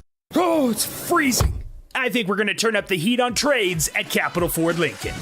How would you like a brand new vehicle for the same or similar payment to what you got right now? Well, with the help of a giant $2,500 trade-in bonus, it's doable. That means prices are as low as $170 weekly plus tax on a brand new F-150. Plus, Capital's 100K giveaway is back. Check out capital100k.ca for your chance to win amazing prizes. Capital Ford Lincoln, proud member of the Capital Automotive Group. Pizza! Where's it from? Kids, it's not delivery, it's... No, it's definitely delivery. It's from Western Pizza. Mama's had a long day, so she ordered online, poured a glass of Happy, put her feet up, and waited for the doorbell. There's also Caesar salad, lasagna, chicken wings. Oh, I got lots, so we can have the leftovers tomorrow and the next day. Western Pizza. Big on toppings, big on taste, big on convenience. Get it delivered today. Welcome back to the all-new Sports Cage. Get social with us. Follow us on X at Sports Cage. Watch our video stream at sportscage.com and always on the radio at 620 CKRM. Good chat with Suits there. It's Barney Shinkaruk, Derek Bidwell, CNC Production Company with us. So it's been, what has it been, 2-3 hours here. Still trying to wrap my head around Lawler to the Ticats. That does make the Tiger Cats receiving core pretty solid. Front to back. Again, if it's $275,000, if they had the money, they're cool to pay it. Whatever. Eugene Lewis to Ottawa was the one that kind of is a little bit of a noodle scratcher for me, Bidsy. Because I don't, is Drew Brown going to be able to get him the ball? Mm-hmm. Yeah, I get where you're coming from with that one, because is that like their biggest issue, right? Is that really want to put all their money is in that one receiver. There's so many of these players. People say, well, wouldn't it be great if they got him? Wouldn't it be great if they got him? Wouldn't it be great if we got him? Yeah. If he said, I'll play for you for $1, I would say, every time, give me that guy. Yeah. But when he says, I need $275,000, I need $325,000, then you know, like it all depends on what league you're talking about, what sport you're talking about, what the figure is for sure. And that seems like a lot for Lawler. And earlier when we were talking with our pal Arash Madani, he was saying that, he still feels strongly that Trevor Harris needs a number one go-to star receiver in the league on his team. Well, yes, he would want one for sure. I mean, like, once again, who wouldn't? But they also have some other spots they want a little more depth at, maybe offensive line. And a few other things came up last year where, maybe they might want to put their money in a different basket. So, yeah, I mean, ultimately, for sure, who wouldn't want Lawler and Lewis? But you also have other spots. If you can get a guy for $1, like you said, that'd be a heck of it. Just a bunch of marketing money. Contract was $1. Yeah. $250,000 of marketing money. I think there's a league minimum. So I don't think you can do $1. Well, if it's American, getting close to it. Yeah, fair enough. We text line for Prairie Land rentals and sales. Since 1986, you get to deal with the owner. No job too big, no job too small. Prairie Land Rentals on Albert Street. Leonard's a Chiefs fan. We all gathered that because he didn't like my shot about people saying, I want to see greatness. I want to see greatness with the Chiefs winning again. And he said, yes, I want to see greatness. I want to see a 3-peat, then a 4-peat, 5-peat, 6-peat, 7-peat, 8-peat to top Tom Brady. LOL. Thanks for the text, Leonard. Again, Roscoe, you can get lost. He's sending more Hawaii. He's toes in the sand. He's got a drink with an umbrella in it. He's rubbing it in. Send the fellas some macadamia nuts from Hawaii. Okay, and then Ed Bankowski texted in yesterday, former Rams team manager, Ed Bankowski. He said there's a little tilt today we should mention. Ooh. This one's at the Mahan Arena. Dress warm, 8:15. U18 AA Regina Rebels taking on the Lumsden Bethune Lynx. Clarence Mahan, 8:15. Local hockey. There you go. No concession at the Mahan. They have one of those vending machines, though, which my daughter always seems to be buying crap out of. Yeah, I always asking Dad for money for that. Before we move on to the next thing, for those that are watching this stream, I want to say something about our attire, as you like to call them, refer to them as our tarps here. So I got the lumberjack, the black and red traditional lumberjack. It suits this time of year, you know, and especially when it's minus 800 right now. We're freezing our dubs off. And if you got the Wasps. If Sorry. you dubs already. If you smoke, that you definitely need one of those, especially in the 80s. Remember how everyone had, and you wear a jean jacket over top of that. Yeah, sheepskin on the inside. I also think that this tarp was featured in a few Raisin Bran commercials. I believe is the black and red one, the legendary black and red lumberjack shirt was. But I want to talk about your sweatshirt. You got the Waskasoo one on there. That's a good one too. Slimming. That's why I wear it. Black. No, black is slimming. It's it's a nice shirt. And you know what? Not a hoodie. I have I think like everybody. We talked to Luke Gazdic in hour one. He's still wearing his Winter Classic hoodie that he got. You can go back and listen to that in the podcast form. It's actually a really good interview. But yeah, I bought this and I was like really pumped because it doesn't have a hood on it. And obviously I'm a big Waskasoo guy. Nice picture of the old lobstick tree there. Yeah. So yeah. The watching the streams, iconic image. Fashion update. Not a Sasky guy though. Aren't you supposed to call it a bunny hug or something like that? See, I've gone away from calling them bunny hugs. I don't know why. I don't know when. That's the second time someone's called me out in the last month on that. Yeah. It's because everybody else calls them hoodies and it's just natural to fall into that. So I'm kind of half and half. I'm solid half and half of whether it's bunny hug or hoodies. I want, because you have the Waskasoo sweatshirt though. I do want to give a quick shout out to the folks at Elkridge. I had a chance to go there a couple of weeks ago. I think I told you, and it took part in all the winter activities there, and that was great. Got into town though as well. Went to Hawood, another drop there for them. They're a nice group of people there, and a nice little winter escape. A lot of people still don't have something like that on their radar, but it is a nice little winter escape. You're going to stay in Saskatchewan, keep your dollars here, your tourism dollars here in our beautiful province. That is a good spot to go up there. And we went ice skating, we did snowshoeing, cross-country skiing, tobogganing, we did it all. Snowshoeing.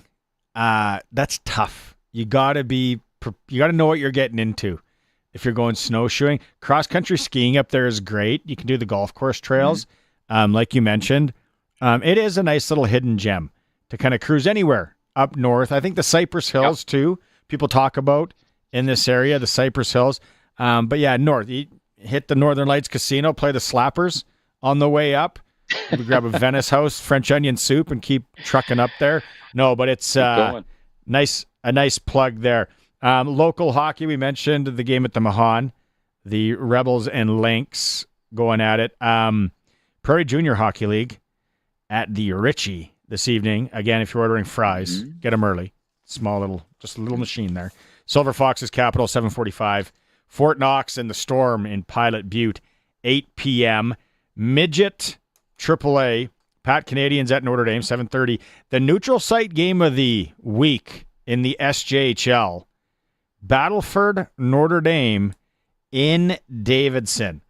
There's a tourism destination in the winter, Bidsy. Yeah, well, you talk about the, we've talked about the rinks and what they run better at their concession. I'm not familiar with the Davidson concession. What do they have a good cheeseburger there? They got a good crinkle cut? Fry? I don't think I got. I think I got sucked into popcorn when I was there for a senior game a couple of years ago. They started firing it up, and that smell, it's like driving by a KFC. It's tough to. Here's a off topic. Anyways, let me just get the SJ out of the way. Melfort's at Yorkton also, and Flin Flon's at Nipawin. In the Western Hockey League, Wenatchee's in Moose Jaw. Smells. We're a big popcorn family, so the smell of fresh popcorn being popped, whether it's at the Ritchie, the Davidson rink, a theater, anywhere, sucked in. Yeah. One of the four of us, actually the son not so much, but the wife, daughter, or me, sucked into popcorn. Then I think, are we safe to say, everybody, KFC smell? Is that all thumbs up? KFC smells good.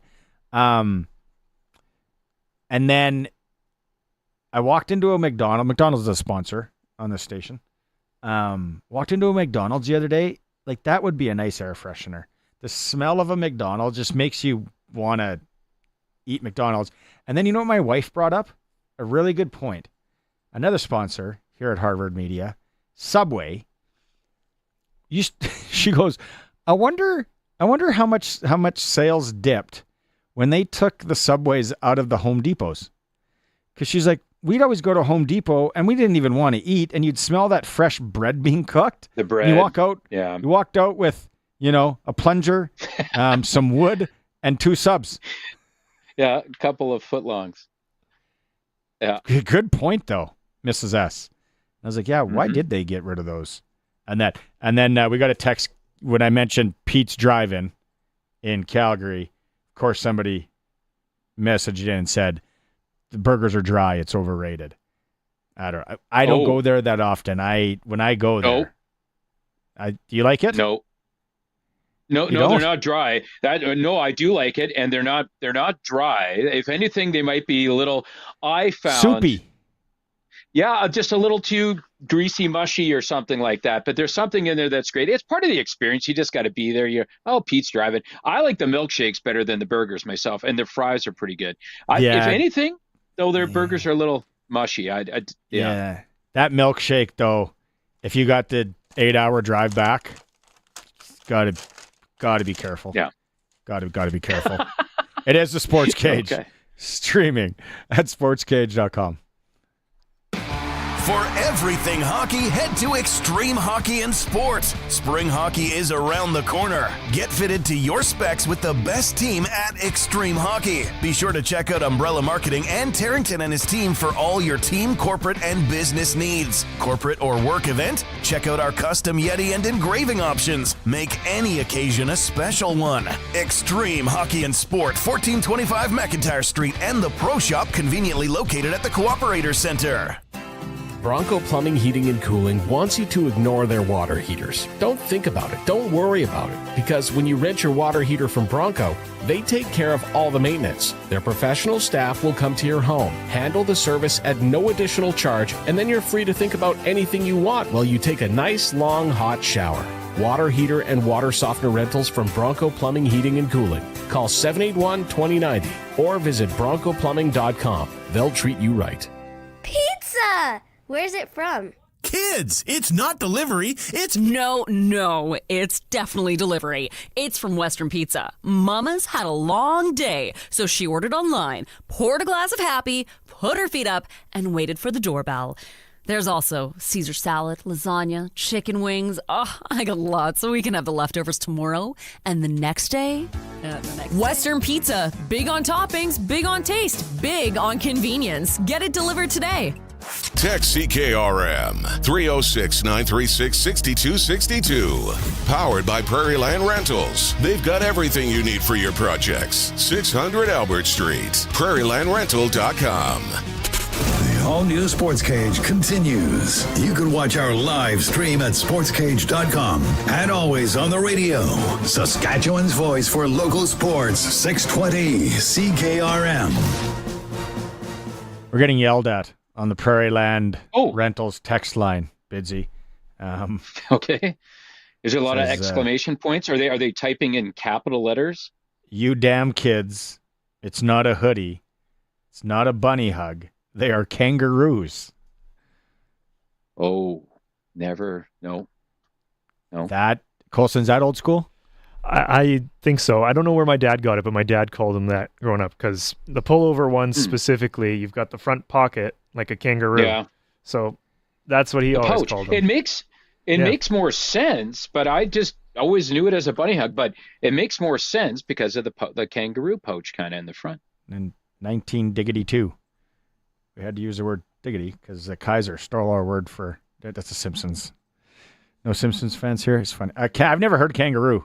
Kangaroo had a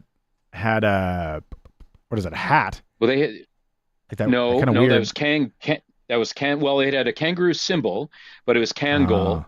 Okay. Sorry. And kangaroo. Kangaroo was shortened into. That's right. Yeah. A bunch of guys had them, but it was kangaroo shoes, which were then shortened to roos, and they had a little pocket always on the side. Yes!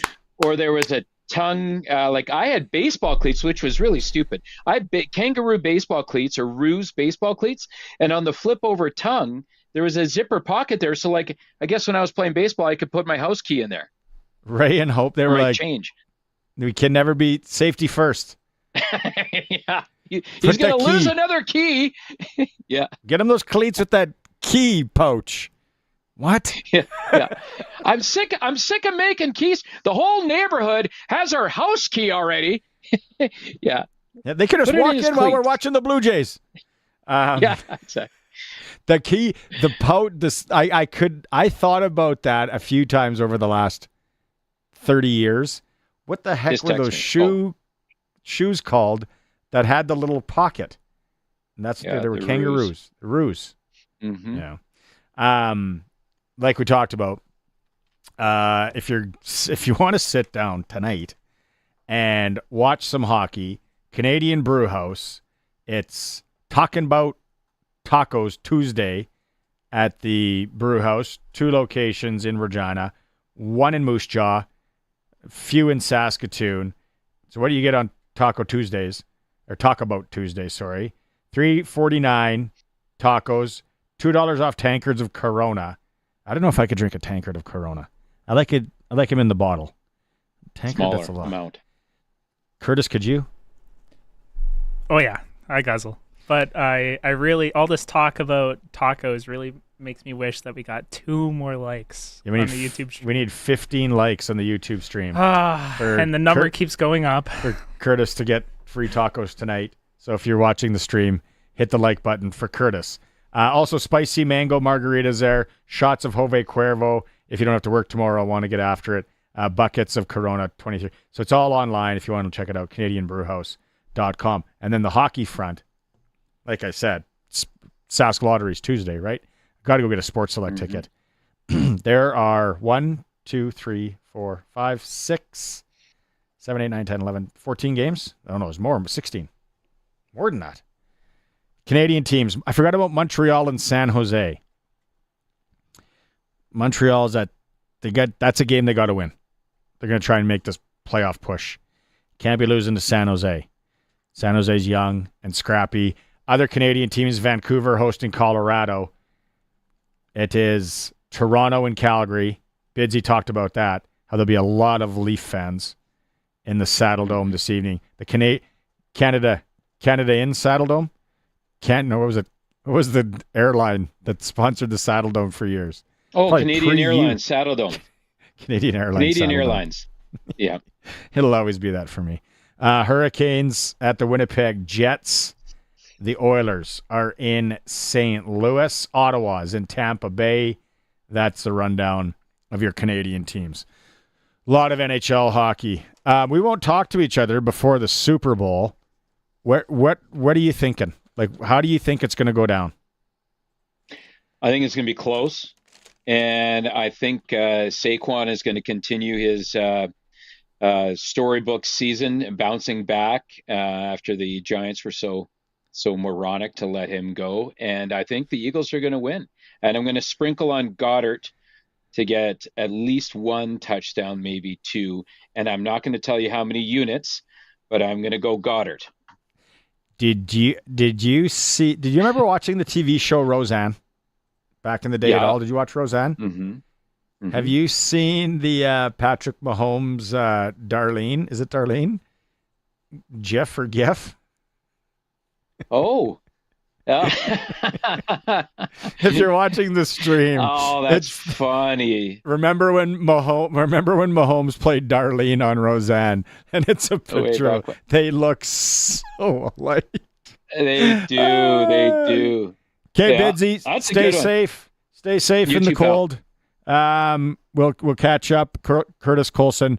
Maz has you tomorrow. It's Have a Heart Night for Western Pizza. So don't make plans for lunch and supper. That's it for me. Back Thursday. Oh, yeah. That's right. We got Kelton Pine coming up with Dave Thomas after the break. Be kind. Rewind. Talk to you Thursday. Get ready for the big game with Bodog.net and live for the thrill of every moment. The last note of the anthem with no end. the opening in the end zone on the first play, and every shocking halftime show surprise. Visit Bodog.net today for live sports odds, poker tips, and free-to-play casino games. Bodog.net. Make a play. Let's try starting a car after being parked outside all night in the winter in Saskatchewan. Oh, perfect. Now, how about starting that same car? Still winter, still Saskatchewan, but parked in a nice warm garage. It's alive. We don't have a luxury here in Saskatchewan of just having carport climate. We need a garage, and sometimes we need that garage door fixed. Call Busy Bee Doors. They can fix or replace any commercial or garage door. Busy Bee Doors, the garage door specialists. The all-new Sports Cage. Watch our live stream at sportscage.com and on the radio at 620 CKRM. 19-year-old goaltender from White City, Saskatchewan is Kelton Pine. That's got a pretty good ring to it when you say, hey, the near hometown guy is playing with the Regina Pats, doesn't it? Yeah. Being from just outside Regina, it's always been a dream of mine to play for Regina as the WHL team. So, yeah, it's pretty cool to me. Tell me about your hockey journey, because I'm a Weyburn guy, so we maybe not going to focus on the Estevan stop. But aside from that, tell me about the journey to the Regina Pats. Yeah, I played minor hockey all throughout my life. In Prairie Storm, it's White City, Pilot Butte, and Balgony all combined in one. So that, then, quick stop in Estevan for the COVID year. Then Pat Canadians for my second year midget. Third year midget, or whatever you want to call it. I started out the year in Melville, then came here. And I've been here ever since. Well, it's a heck of a story, but getting back to that COVID time, how challenging was that for a young person, not only with still wanting to go ahead and pursue excellence in the form of hockey, but also just getting through it? Yeah, just turning 16, moving away from home during all that crazy time. Not playing games. It was pretty tough, going to the rink every day, just practicing, not knowing if you're ever going to play a game this year. So, yeah, it was a tough time for sure. Do you remember getting your license during COVID? How did that go? I actually didn't. I'm a late birthday, so I got it actually through camp here in Regina. I got it on September 3rd. So I think COVID was a little bit past then. So, yeah. So you didn't have to have a parent sitting beside you. Did you hear any of those horror stories? Yeah, it was I think it was a month after that whole thing. I went with a driver, so yeah, I didn't get to experience the parent in the passenger seat with the guy following. So, Kelton Pine, you obviously have parents that are goalie parents. Mm-hmm. How mentally tough are they? Yeah, my dad, he's pretty stone cold. I mean, he's been through quite a bit with hockey, but my mom, she's a little bit of a train wreck sometimes, you could say. My oldest brother was a goalie too, so this is her second time through with the goalie. So yeah, she's getting better at it, I think, but still a bit of a train wreck sometimes.